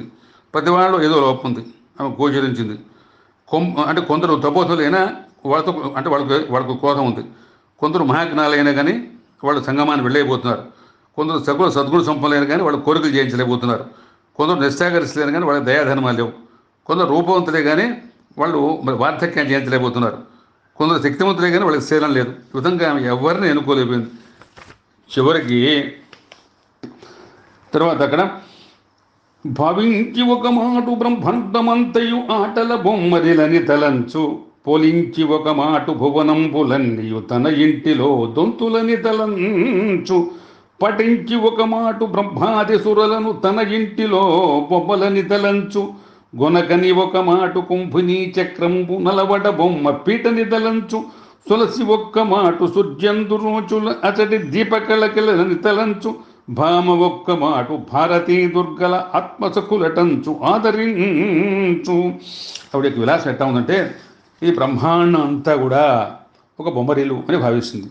ఈ చతుర్దశ భవనాలు ఇవన్నీ తన ఇంట్లో ఉన్నటువంటి అంతస్తులుగా అనుకుంటుంది. బ్రహ్మాదేవత తన ఇంట్లో బొమ్మలని తలుచుకుంటుంది. ఒకసారి భూమండలం అంతలు బొమ్మలు అమర్చు పెద్ద వేదిక అనుకుంటుంది. సూర్యచంద్రులు కాంతులు బొమ్మల కొలువులో దీపాలు అనుకుంటుంది. భారతీ పార్వతి ఇద్దరు తన ఆత్మ సఖులుగా భావిస్తుంటుంది.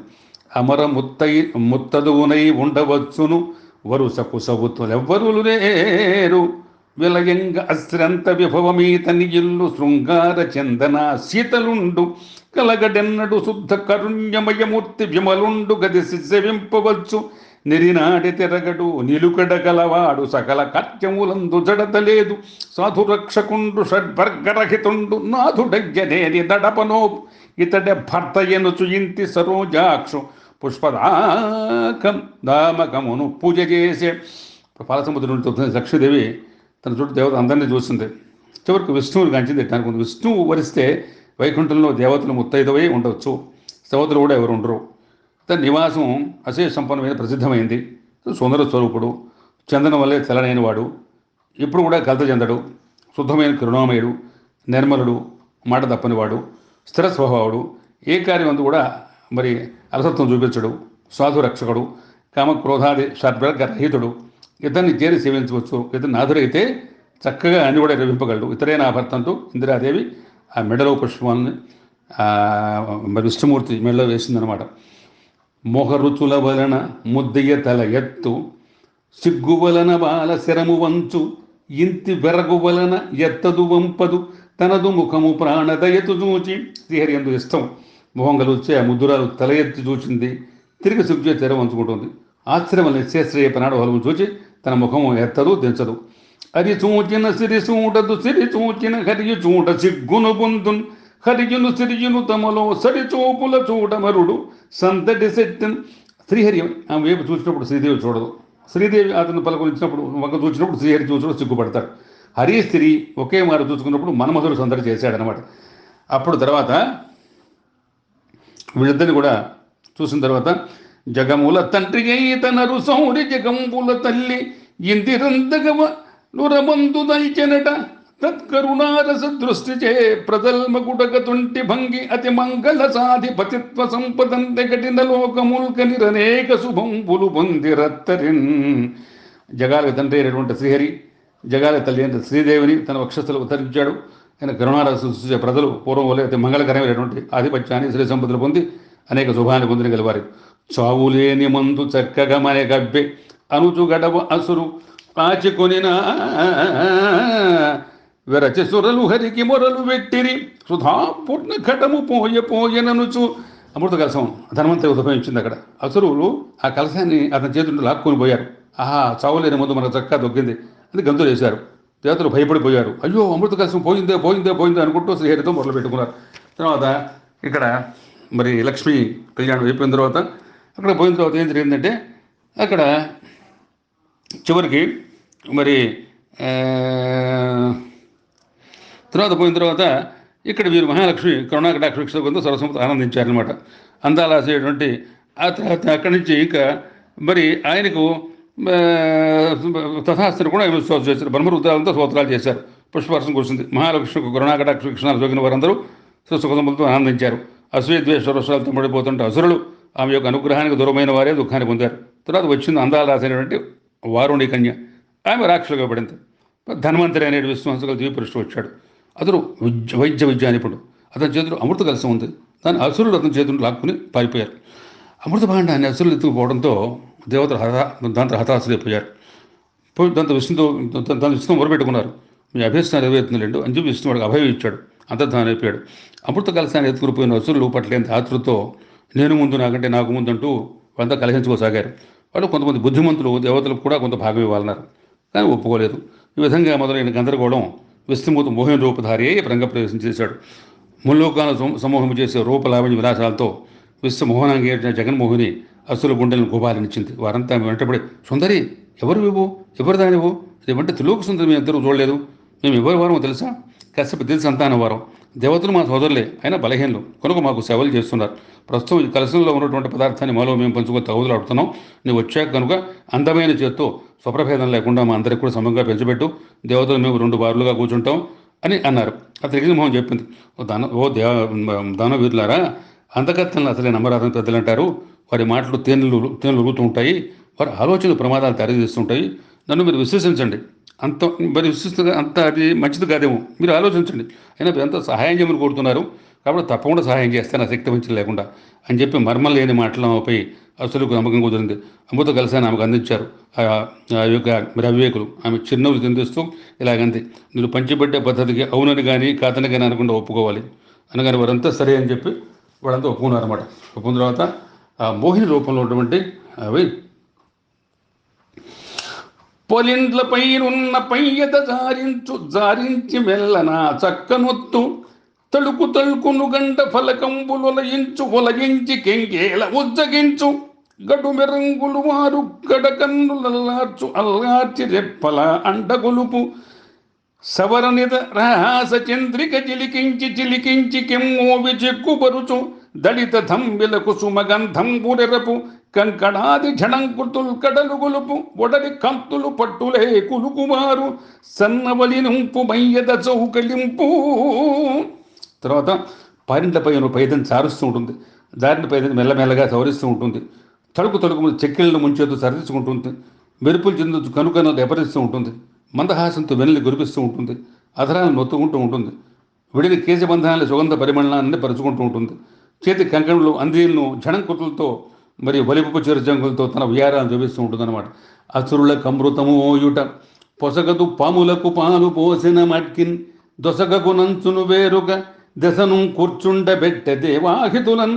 అసురులకు అమృతం పోయిరాదు, అంటే పాములకు పాలు పోసినట్లు అవుతుందని చెప్పి తలపోసి మోహిని వారిని ఇంకో పక్క కూర్చోబెట్టింది. వేగిర పడుకుడే వినుడు దానవులార తడవు సేయక ఒత్తు దైత్యులార అటు చక్క కూర్చుండని కన్నులల్లార్చి చనుగవ పంయత చారదిగిచి 10 మరందు ఆవులు కల్పించి మర్మంబులెడలించి మరుగు చేసి మెల్లని నగవుల మేనులు మరపించి కడుజాన మాటలు కాకువరచి అసురమురుల నెల్ల నడికించి సురలను తడవు సేయవలదు త్రవుడనుచు వచ్చు కొలది అమృతవారి విభాగించే తరుణి దివిజులెల్ల తనిసి పొగడా ధనవరారా మీరు తొందరపడిపోకండి, ఆలస్యం చేయకుండా ఇప్పుడు వస్తున్నా, మీరు వరుసలో కూర్చోండి అని కళ్ళు అల్లార్చి పై ధార విడిచి వారితో వదినే, మరదలు, బాబా, మేనమామ, మామయ్య బాగున్నావా, బావా బాగున్నావా, మరిది బాగున్నావా, వదిన బాగున్నావా వరుస కల్పించి మర్మంతో కూడిన మాటలతో మభ్యపెట్టి చిరునవ్వులు చెందించి వారు మరి వడలు మరిచేట్లుగా జానతన మాటలతో వారిని వశపరుచుకొని అసురులను నీచపరిచి దేవతలను తొందరగా తగమని చెప్పి అమృతం ఆ జగన్మోహన్ పూర్తిగా పోసేసింది. దేవతలు ఆ సుందర్ని పొగిడారు. పొగిడినప్పటికల్లా నెలత చుట్కిగములు నీరైకరంగుచు ప్రణయ భంగగి భీతి బద్దలగుచు ఊరకుండుగా నీవు ఇదెత్తే తెమ్మని అడుగజాల రైరి అసురవరు. మొహిరి యొక్క సమూహస్థాలితే చుడుకులకు నీరే కరిగిపోయి అసురులు ఈమెను తనపై ఉన్న ప్రయోగం చెడిపోతుందేమో అని బతులు ఊరుకున్నారు. కానీ వనిత మాకు సత్వనే పానీ బొమ్మ చెప్పి వాళ్ళు అడగట్లా, అడిగితే ఏమవుతుందో, ఎందుకంటే వాళ్ళు ముక్తులైపోయారు, అడిగితే పోస్తుందో పోయేదో మళ్ళీ వెళ్ళిపోతున్నాం తీసేసుకొని చెప్పేవాళ్ళు. మరి ఎందుకంటే వాళ్ళు నిబద్ధులుగా ఉన్నారు, వాళ్ళు మాట్లాడతలే. అమర వ్రతములోన జొచ్చి దివిజుండై రాహు పీయూషపానము శయంగని చంద్రభాస్కరులు సన్నల్సేయ నారాయణుండు అమరారాతి శిరంబు చక్రహతి దున్మాడెన్ సుధాసిక్తమై అమరత్వంబును పొందే మూర్ధము తదీయంకంబు నేలంబడెన్. దేవతల పంక్తులు రాహు అనేటువంటి అసురుడు రహస్యంగా కూర్చున్నాడు. అమృతం సేవించడానికి కాంచిన చంద్రుడు సూర్యుడు శ్రీహరికి ఒక సంగనం చేశారు. శివనారాయణుడు ఆ అసురుని శిరస్సుని చక్రాన్ని ఖండించాడు. అమృతం సేవించినందున అసురుని శిరస్సు అమరత్వం పొందింది, కానీ దేహం నిలబెపడింది. అదుడు వాని శరము అంబర వీధిని గ్రహము చేసి పెట్టి గారవించి వాడు పర్వములను వైరంబు తప్పగా భానుచంద్రములను పట్టుచుండు. బ్రహ్మదేవుడు ఆ శిరస్సును ఆకాశంలో గ్రహంగా నిలిపాడు, గౌరవించాడు. రాహు పండుగల్లో శత్రుత్వం వలన మరి సూర్యచంద్రులు పడుతూ ఉంటుందన్నమాట.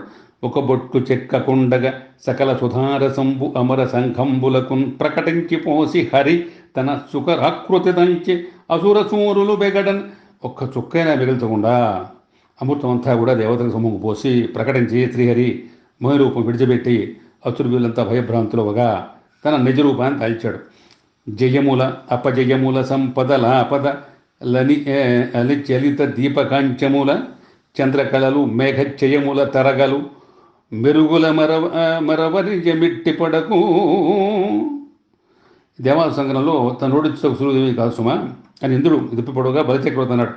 రాజేంద్ర మిడిసి పడవద్దు, జయాపజయాలు, సంపదలు, ఆపదలు వాయుచలనంపై అనిల చలిత దీపికా కాంచాలు అంటే వాయుచలంపై ఆధారపడే దీపశకం.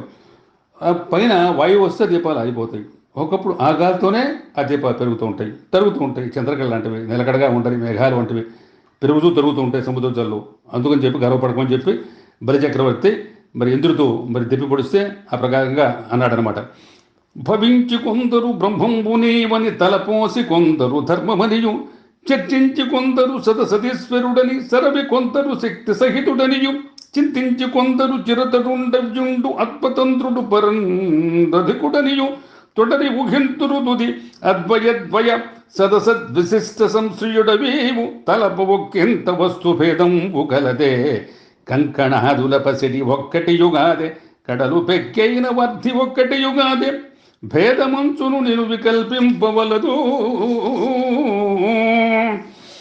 అంటే విష్ణువు మోహిని రూపం దాల్చి అసురుకు మభ్యపెట్టి అమృతం దేవతలు పంచిపెట్టింది విని శివుడు అది ముదంతో ఆ మోహనమూర్తిని చూడగోరు విష్ణువు ఇట్లు మదించారు. ఓ ముకుందా, కొందరు నువ్వు బ్రహ్మోని వాయిస్తారు, కొందరు నువ్వే ధర్మం తలపోస్తారు, నువ్వే సత్వమే ఉన్నారు ఈశ్వరుడు చర్చిస్తారు. మరి కొందరు నువ్వు శక్తి సేతుడు అనుకుంటారు, కొందరు చిరంతుడు అయ్యుబడి ఉంది అనుకుంటారు, ఆత్మతంత్రుడు అని చెప్పి పరుడు అని సర్వశ్రేష్ఠుడు చెబుతారు. సరే అద్వైతరవు ద్వైతరవు అసత్ సత్ర విశిష్ట ఆశ్రయుడువు నీవు. యోచన చూడగా ఎంతో ఎట్టి భేదం లేదు. కంకణాది ఆభరణాలు కాంచనానికి అరలకు సముద్రానికి ఎట్టి భేదం లేనంటే నీ యంత్రం కూడా ఎట్టి భేదం లేదు కాదని చెప్పి మరి విష్ణు మోహిని రూపం దాల్చిన అసురులను మరి ఆ శివుడు మరి మొదంతో ఆ పరమేశ్వరు గురించి అనుకుంటూ ఉంటాడనమాట. తర్వాత ఇక్కడికి వచ్చిన తర్వాత మరి మోహిని అవతారంతో అందరికీ పెట్టిన తర్వాత చివరికి మరి దేవతలు ఒట్ల సరసుభాలు పొందారు. అమృతపూర్వకంగానే దేవతలకి సంక్రమించే రాక్షసులు కక్షగట్టి యుద్ధానికి బయలుదేరారు. బలిచక్రవర్తి ఇంద్రుడు మొదలైన దానవ దేవతలంతా యుద్ధానికి స్థిరపడి వచ్చాడు. మొయింటిని మించి రథం మీద బలిచక్రవర్తి నిండు చంద్రులు లేక ప్రకాశిస్తున్నాడు. ఆ రథంలో అన్ని శస్త్రాలు అమర్చబడి ఉన్నాయి. సైనికులు కూడా ఉన్నారు. అది పైకి కనపకుండా ఎక్కడికి పోవాలని కోరితే అక్కడే తీసుకుంది. మహాబలికి ముందుగా నముచి శంబరుడు మొదటి అనేక మంది రాక్షవీరులు మహావీరులు సైన్యాలు వెళ్తున్నారు. దేవేంద్రుడు ఐరావతం ఎక్కి వచ్చాడు. అదంతా కూడా అగ్ని, వరుణుడు, వాయువు, యముడు మొదలైన దేవతలు కూడా వాళ్ళతో వచ్చారన్నమాట. దేవదానం 2 సముద్రాలు ఢీకున్నట్లుగా కనిపించాయి. ఇంద్రుడు బలితోనూ, కుమారస్వామి తారకాసుతోనూ, వరుణుడు హేలితోనూ, మిత్రుడు ప్రహేల్తోనూ, శంభుడు త్వస్సతోనూ, సవితుడు విరోచనతోనూ యుద్ధాలు చేశారు. యుద్ధం చాలా ఘోరంగా జరుగుతోంది. అసురులు అనేకమైన మాయాప్రయోగాలు చేసి పర్వతాలని, మేఘాలను, సముద్రాన్ని సృష్టించి దేవతలు కనిపించకుండా ఉంటూ నానా భీభత్సాన్ని కలగజేశారు. దేవతలు భయంతో భగవాన్ ధ్యానించగా ఆయన అష్టభుజాలతో ఆయుధాలతో ఆవిర్భవించాడు. విష్ణు ఆగమంతో రాక్షమాయాలని అదృశ్యమైనవి. దేవతలు దేవదేవుని ప్రార్థించారు.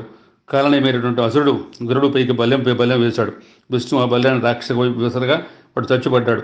మాలి సుమాలుడు గదలు మరి గరుడు కొట్టగా విష్ణు చక్రాయుధంతో మంత్రం తుంచాడు. మాల్యవంతుడు గరుడుని రెక్కలు చెదరగొట్టగా వాడు కూడా చక్రాయుధం బలైపోయాడు. అప్పుడు బలిచక్రతులు అన్నాడు, దేవేంద్ర, సుఖదుఖాలు, జయాపజయాలు, మరి అవమానాలు, మానాలు కాలకర్మ వసత్తు సంభవిస్తుంటాయి. ఇవి దైవాధీనాలు. బ్రహ్మరుద్రాలు కూడా వాటికి తప్పించుకోలేరు. సంపదలైనా ఆపదలైనా శాస్త్రాలు కావు. బుద్ధిమంతులు శత్రువులకు ఆపదలు, అపజయం, అపగతి కలిగినప్పుడు పొంగిపోరు. అవి తమకు సంభవించడం పొంగిపోరు. మాకు ఇటువంటి దుర్దంతాలతో ప్రమేయం లేదు, మన కర్తవ్యం నిర్వహిద్దాం అంటూ బాణం సంధించాడు. ఇంద్రుడు మరి వజ్రాయుధాన్ని ప్రయోగించాడు. విమానంతో సహా మరి ఆ బలి నేల కూడాడు. అప్పుడు జంభుడైన రాక్షసులు సింహవారంలో ఇంద్రుడిపైకి దూకాడు. గదతో ఐరావతాన్ని మొత్తగా అది నేలపై చతికిలు పడిపోగా ఇంద్రుడు నేల కూడాడు. అప్పుడు సారథి అయిన మాతలి రథాన్ని తెచ్చి ఇంద్రుడిని రథంపైకి ఎక్కించుకున్నాడు. ఇంద్రుడు వజ్రాయుధంతో జమ్మును వధించాడు. అప్పుడు జమ్ముని సోదరులైనటువంటి బలుడు, పాకుడు, నముచి ఇంద్రుని మీద పడ్డారు. ఇంద్రుడు బలుని, పాకుని వజ్రాయుధంతో అదమా, కానీ నముచిపోయిన వజ్రాయుధం పనిచేయలే.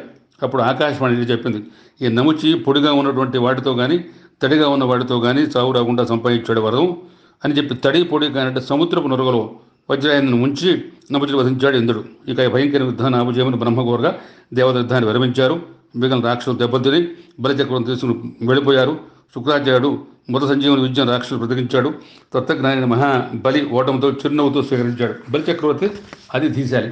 ఓడిపోయినా గెలిచినా ఒకే తీటుతో ఉన్నటువంటి మహాబలశాలి, మహాభక్తివంతుడు, మహాశక్తివంతుడు, మహాయుక్తివంతుడు, మహాగుణవంతుడు. అప్పుడు మోహిని రూపం అనమాట. మోహిని రూపంలో విష్ణు మోహిని రూపాన్ని ధరించాడు కదా, రాక్షసు భ్రమించి చేశాడు కదా, దేవతకు అమృతం పంచాడు. ఆ శివుడికి ఆ మోహిని రూపాన్ని చూడాలని కోరిక కలిగింది. అప్పుడు విష్ణువుని ఇట్లా స్థుతించాడు, దేవదేవ జగన్మాయ, మరి దేవేశ జగదీశ గాలస్వరూప, జగద్వ్యాపక స్వరూప, సకల భావాలకి ఆత్మకి కారణభూతుడైన ఈశ్వరుడు, ఆది మధ్యాంతం లేక లోపల వెలుపల అనే భేదం లేకుండా అంతటా పూర్ణమై అమృతమై మహాసత్యము, ఆనంద చిన్మాత్రం, అటగా వికార్యము, హజ్యము, అనన్యము, అశోకము, అగుణము, సకల సుస్థితికి లయాలు నిర్వహించేయడం మాయాస్వరూపమైన పరబ్రహ్మం నీవే. మోక్షకాములైన మునులు, ఉభయ సంగములు వీటిని వారే నిరంతరం నీ పాదం కొలుస్తుంటారు. నువ్వు పరబ్రహ్మను భావిస్తుంటారు. కొందరు ధర్మస్వరూపం తెలుస్తుంటారు. సత్త సత్తుల రేటికి మధ్య ప్రభు అని చెప్పి నేను ఎప్పుడు కూడా కొలుస్తూ ఉంటారు, చేస్తూ ఉంటారు. అందుకని మరి అటువంటి వాడివి. ఇంకా అన్నాడు, వాలుగంటి వాడి వాలారు చూపుల సూర్యధైర్యమెల్ల కోలుపోయి తరలి ఎరుకలేక మరచి గుణంబులు ఆలి మరచి నిజగణ ఆలి మరచి. సూర్య కురిపి మోహిని రూపం శివుని చూపు తలిచి విశ్వమోహిని కనిపించగా మన్మధుడు జయించిన శివుడు వశం తప్పి మోహిని మోహంతో పడ్డాడు. జగన్మోహిని యొక్క వాడిగైన వాళ్ళ చూపులకు వామదేవుడు తట్టుకోలేక స్థైర్యాన్ని కోల్పోయిన వాడి అతడు పార్వతీదేవుని కూడా ప్రమోద గణాలను కూడా మనుష్యుని మర్చిపోయి మోహిని వెంట పరిగెత్తాడు. ఇంకా మరి ఈ మోహంలో మరి శివుడు అంటే తాత్కాలికంగా అవిద్య అనమాట. ఆ మోహం శివుడు కలగతం లేదనమాట, అంత మాయ అనమాట. ఎంత మరి ఇంకా ఇంకా ఇంకా అన్నాడు విష్ణుమూర్తి, ఇలా అన్నాడు, పరమేశ్వర మహేశ్వర, కాముకు ఎలాగ మంచిపోతారో చూడడానికి దేవతలకు అమృతం ప్రసాదించడానికి మోహిని రూపం ధరించాను. నీకు చూడాలనుకుందా, అవశ్యం నీ కోరిక తీరుస్తాను అని చెప్పి విష్ణు అదృష్టం చూపినాడు. శివుడు అన్ని వైపులు చూసిన ఆ మాయ ఎక్కడ కానరాలేదు. కొంతసేపటికి దగ్గరలో ఒక ఉద్యానవనం ఉంది. దివ్యమోహన సుందరానికి ఆ చెట్టు కింద సహోదరులు లోకిస్తూ కిందతో కనిపించింది. అమ్మ ఎవరో ఎందుకు అలాగ అక్కడ మరి ఆడుకుంటుందో తెలుసుకోవాలని కుతూహలం శివుడు కలిగింది. అతడు బాగా ఆకర్షింపడ్డాడు. నిగ్రహాన్ని కోల్పోయాడు శివుడు. ప్రక్కనే పార్వతీదేవి ఉన్నదని కానీ ప్రమథగణాలంతా ఉన్నారు కానీ లజ్జపడకుండా ఆ మెరుపతిగా వంటి మోహనాంగి వద్దకు నడవసాగాడు.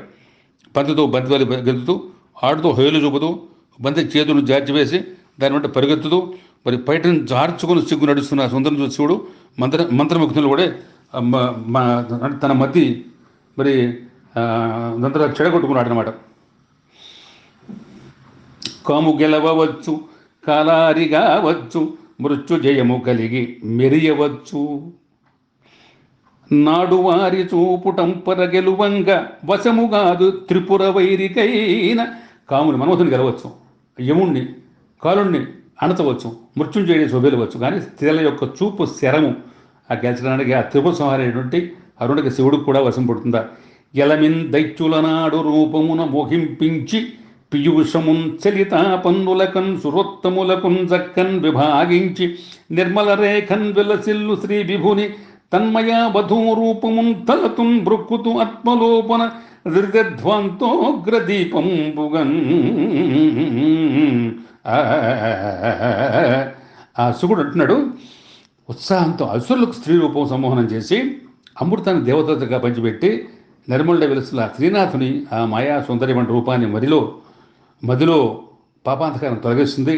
తేజోమయ స్వరూపాన్ని ఆత్మలో తలుస్తూ మృకుతాను అని చెప్పి ఇంకా ఏమంటున్నాడంటే, కనియన్ పుణ్యజనౌకమున్ విగత రోగ స్వప్న పీడాన్న ఖాదన సంకోసము పుష్ప పల్లవ ఫలోద్దామద్రుమానీకమున్ స్వనితోద్ధూత పతాకమున్ ప్రవిచరద్వైమానికానీకమున్ ఘన గంగా సలిలైకమున్ మఘవయుక్త స్త్రీకమున్ నాకమున్. మరి ఇట్లా ఈ ప్రకారంగా అనుకుంటూనే వస్తున్నాడు. వచ్చిన తర్వాత వెంటనే శివుడు మరి పైటను జార విడిచి సిగ్గున్నాడు. ఆ సుందరం చూసి మంత్రముగ్ధుడై మతి పోగొట్టుకున్నాడు. పరుగును పోయి ఆమెను ఆలింగనం చేసుకున్నాడు. తప్పించుకుపోతుంటే వెంటబడ్డాడు. మనముందు జయించి భస్మం చేసిన మహాదేవుడు ఉద్రేకంలో స్థలమైన శివుడు రేతస్సు భూమిపై పడింది. బంగారు వెండి గనులుగా ఏర్పడ్డాయి. పర్వతాలపైన నదులపై పడగా ఆ స్థలంలో పవిత్ర పుణ్యస్థలాలుగా వెలిసినాయి. విష్ణు ఆయన నదీశ్వరుడు కూడా తప్పించుకోవాలంటే ఈ ఉదంతం సూచిస్తుంది. అప్పుడు విష్ణు నిజ రూపంలో కనపడి అన్నాడు, మహేశ్వర, నా మాయను తెలుసుకోవడానికి ఎవరూ సాధ్యపడరు. నీ కోరిక తెలియదు కదా, నన్నే పరమ గతిగా నమ్మి చెడు వచ్చిన వారు మాత్రం నా మాయను తెలుసుకోగలరు అని చెప్పి అంతర్థమైనాడు. మహారాజా, క్షీరసాగర మథనం మరి 6వ మనంతలో జరిగింది. ఈ వృత్తాంతం శ్రవణం పఠనం చేసిన వారికి సంసార క్లేశాలు ఉండవు, మాయామోహంలో పడవేయడు అని శ్రీకుడు చెప్పాడు. తర్వాత ఇక్కడ వామనాధారం మనం రేపటి నుంచి మొదలు పెడతాం. ఈ బలిచక్రవర్తి ఇంద్రలోకానిపై దండెత్తున్నాడు. ఈ లోపల మరి శుక్రుడు అనేక జపాలు తపాలు యాగాలు అని జయించి పరిపుష్టిగా ఈ బలిచక్రవర్తికి ఎంతో ధైర్యాన్ని మరి బతసంజీ మంత్రాన్ని ఉపదేశించిన మూలంగా ఎంతో శక్తియుక్తులు వచ్చినాయి, పాఠవాలు వచ్చినాయి, బ్రాహ్మణ చేత యజ్ఞాలు చేయించాడు, ధర్మాలు 4 పాదాలు నడిచినాయి, అందరూ సుఖ శాంతులతో వర్ధిల్లారు. అప్పుడు మళ్ళా మరి కనియన్ పుణ్య జనౌకమున్ విగత రోగ స్వప్న పీడన్న ఖాదన సంకోశము పుష్ప పల్లవ ఫలోద్దామద్రుమానీకమున్ స్వనితోద్ధూత పతాకమున్ ప్రవిచరద్వైమానికానీకమున్ ఘన గంగా సలికైకమున్ మఘవయుక్త స్త్రీకమున్ నాకమున్. తర్వాత ఈ ప్రకారంగా మరి బలి చక్రవర్తి అక్కడ వెళ్ళిన తర్వాత మరి అమరావతిని మరి మళ్ళా స్వాధీనం చేసుకోవడానికన్నా మళ్ళీ పోయి అక్కడ అమరావతి మీద దండెత్తడం, అమరావతిని దండెత్తిన తర్వాత మరి ఎంతో ధైర్యంతో ఉంటాం. తర్వాత ఎంతగానో మరి దాంతో విజృంభించిన తర్వాత అక్కడ తన తర్వాత ఇంద్రుడి చేతితో దెబ్బతింటే ఓడిపోయిన బలి చక్రవర్తి శుక్రాచార్యుల వల్ల మన స్వస్థత అయినాడు. మళ్ళీ తన పూర్వపు వైభవాన్ని సంపాదించుకుని సంకల్పించిన అతని అమర గురువు విశ్వజిత్యాగాన్ని జయించాడు.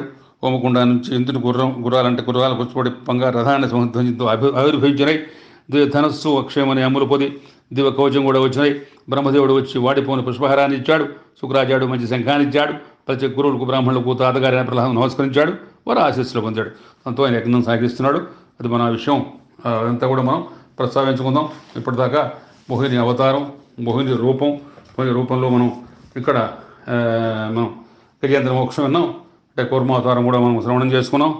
తర్వాత ఇవన్నీ కూడా మనం మరి క్షీరసాగర మథనం కూడా మనం విన్నాం. మర్మము క్షీరసాగరము అంతమనంతము విష్ణుమూర్తి సత్కర్మల దేవదానముల తర్కము కర్కస చిత్తవృత్తులను ధర్మము అమృతంబునను ధైర్యము వంచియు మోహనంబు తా కుర్మము మర్మము మెలిగి కోరిక తీర్చియు మందరాద్రి దుష్కర్మల రాక్షసాలికిని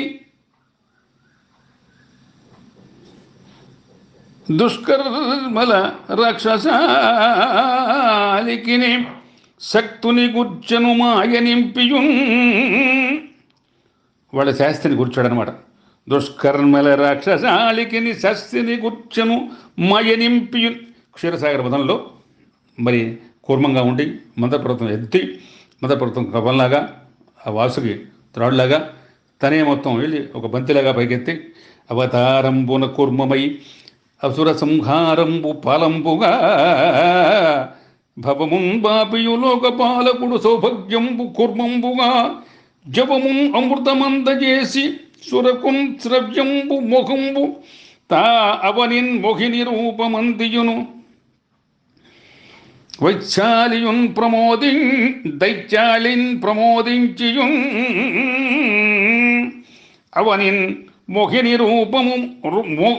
రూపమందియును దైత్యాలిన్ ప్రమోదించియున్ అవతారంగా కూర్మ అవతారంలో అసుర సంహారం కొరకు అదే బాలనగా మరి ఆ అమృతాన్ని మరి మోహిని రూపంలో దాని తర్వాత దైత్యాలని అంటే వీళ్ళని రాక్షసులు ప్రమోదింపజేసి వాళ్ళ మాయలో నుంచి అమృతాన్ని అంతా కూడా సొరకి దేవతలకు సేవ్యంగా ఈ వచ్చం తెలిగింది. మధురము విష్ణులీల భువి మనవజాతి వికాసమంద సత్పథ మననంబు వీను వినధన్యము జీవిత చారితర్థ సద్వదనము పడిపాదములు వసిని పొందియు కృష్ణుగాధతో అధర సుధార సంవృతం సుధంపృతంబురస మధురి గ్రోలగ మోక్షమిచ్చడిన్. విష్ణు లీలలు అది వింటే అది మహత్తరం అన్నమాట. అది జీవితానికి మానవ జాతికి వికాసం కలుగుతుందన్నమాట. ఒక సత్పదం మంచి పదం అవుతుంది. వీరులు చెవులు శ్రవణంతో ఆ చెవులు మొత్తం దేహాన్ని పునీతం చేస్తాయి, అంగాలు పవిత్రైపోతాయి. లోపల సుధా మధురామృతామని మనం గొడవలంగా ఇది మోక్ష ద్వారానికి దాంతో పాణి పాదం వదనం అన్నీ కూడా మరి కృష్ణగారితో తడిచిపోయి అధర సుధామృతంతో రసమాధుడితో మన మోక్ష మార్గానికి దగ్గరవుతాం. శ్రవణము చారితార్థకము సంతస వీనులు దేహమంత సచ్చివమును పొందు ఆత్మకడు శీలపు సంపద శ్రీకరంపు తా వివరము విష్ణుగాథలను వినుల విందుగా ఆలకించు సంభవముగా భక్తి జ్ఞానములు వాసిగా చేరును దేహమంతయున్. మరి శ్రవణం చాలా మననం కన్నా పఠనం కన్నా శ్రవణం చాలా గొప్పది. శ్రవణంతో మరి ఎంతో మహద్భాగ్యాన్ని పొందుతాం, మరి ఎంతో ఉత్కృష్టత మనం సాధిస్తాం, ఎంతో పునీతాన్ని మనం పొందుతాం, ఎంతో తదాత్మ్యానికి మనం చేరుతాం, ఎంతో భగవత్ అనుగ్రహానికి మనం దానికి మనం చక్కగా పాత్రలు అవుతాం. దాంతో భగవత్ అనుగ్రహం మనకి పాడిగా మెండుగా దండిగా అనేకంగా మనకు కలుగుతూ ఉంటుందన్నమాట. అనుకుని ఈ యొక్క గాథల్ని మనం శ్రవణం చేయాలి, నిరంతరం వింటూ ఉండాలి. విష్ణు లీలల్ని మనం ఎప్పుడు కూడా మన మనస్సులో భద్రంగా సుస్థిరంగా భావిస్తూ ఉండాలి. ఎందుకంటే శరీరం చాలా అశాశ్వతం, జీవితం బుద్ధదుప్రాయం, మనకు ఉండేటువంటి ఆయుష్ ప్రమాణం అది చాలా తక్కువ. అందుకు మనకు వచ్చే బాధలు ఎన్నో విపరీతంగా మనకి తెలియకుండా వచ్చేవి, తెలిసి వచ్చేవి, మనం కోరి వచ్చేవి, కోరకుండా వచ్చేవి, భగవంతుడు కల్పించేవి. మన మనస్సును బట్టి, మన మరుగుని బట్టి, మన చేతలను బట్టి, మన ఆలోచనలు బట్టి, మన సంఘాన్ని బట్టి, వాన్ని బట్టి కూడా మనకి రకరకాలుగా చాలా మార్పులు వస్తూ ఉంటాయి. దాంట్లో ఇది మనం బయటపడడానికి ఏంటంటే శాస్త్ర మార్గం ఏంటంటే ఇటువంటి కథలు వినటం, వాటిని గానం చేయటం, ఒక అంతరాత్మ అవయవాన్ని మనం పునీతం చేయటం, మనస్సును ప్రక్షాళన చేసుకోవటం. మనం ఎప్పుడు కూడా భగవద్ధ్యానంలో, భగవద్ వృష్టిలో, భగవద్భక్తిలో, భగవద్ పూజలో, భగవత్ సేవలో, భగవంతుని ఆలోచనలతో, భగవంతుని మననంతో, భగవంతుని గణంతో, భగవంతుని కీర్తనలతో, భగవంతుని యొక్క ఆ దృష్టితో వృష్టితో మనం పునీతం కావాలన్నమాట. అందుకని భగవద్భక్తులారా, బాంధవులారా, మిత్రులారా, స్నేహితులారా, బంధువులారా, ఆప్తులారా, హితులారా, స్నేహితులారా, మీ అందరికీ ఆ యొక్క విష్ణుమూర్తి శ్రీకృష్ణ లీలలతో పునీతం కావాలి, భగవద్భక్తి మెండుగా ఉండాలి. ఆ విష్ణుమూర్తి అఖండ కరుణాకట అక్షవీక్షణాలు మీకు, మీ కుటుంబ సభ్యులకి, మీ యొక్క యావత్ మా కుటుంబ సభ్యులకి మీ అందరికీ కూడా కలగాలి అని చెప్పి నేను మనసావాచ భగవంతుని ప్రార్థిస్తున్నాను. అట్లాగే మహాకాళి, మహాలక్ష్మి, మహాసరస్వతి, మహాదుర్గ అఖండ కరుణాకటాక్ష ప్రాప్తిరస్తు. కాశీ అన్నపూర్ణ సమేత విశ్వనాథ విశాలక్ష్మి అన్నపూర్ణ సహిత విశ్వనాథ అఖండ కరుణాకటాక్ష ప్రాప్తి ఆచంద్ర తార్కాణ ప్రాప్తిరస్తు. అమ్మలగమ్మయమ్మ ముగురమ్మల మూలపుటమ్మ చాలా పెద్దమ్మ సురారురమ్మ కడుపారడి పుచ్చినయమ్మ తన్నులో నమ్మిన వెల్పుటమ్మల మనంబుల నుండెడి అమ్మ దుర్గమాయమ్మ కృతాప్తినిచ్చుత కవిత్వ మహత్వ పటుత్వ సంపద అమ్మవు సర్వజీవులకు అమ్మవు నెమ్మది నమ్మి నమ్మమా కమ్మని చలనమ్మ శివకామిని భామిని శంభుమోహిని క్రమ్మగ తన్మయత్వమది కమ్మగ సమ్మతి అమ్మ దర్శనన్ అమ్మరో దుర్గా అమ్మలకు అమ్మగగావుము ఎల్ల లోకముల్ ఆ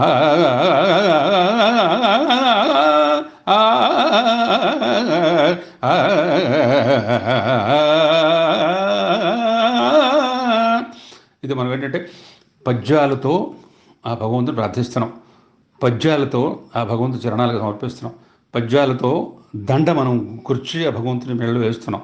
అంటే శ్లోకాలు సంస్కృతం చాలా పునీతం, ఉత్కృష్టం, మహోన్నతం. పద్యాలతో తెలుగు భాషకి మకరందం, తెలుగు భాషకి శోభాయమానం, తెలుగు భాషకి మకుటం, తెలుగు భాషకి ఆద్యం పూజ్యం అనంతం నైవేద్యం. ఇది పద్యాలతో మనం నైవేద్యం పెడుతున్నాం అనమాట. అందుకని మీరు ఆలకించండి, ఆకర్ణించండి, ఆస్వాదించండి, ఆఘ్రానించండి.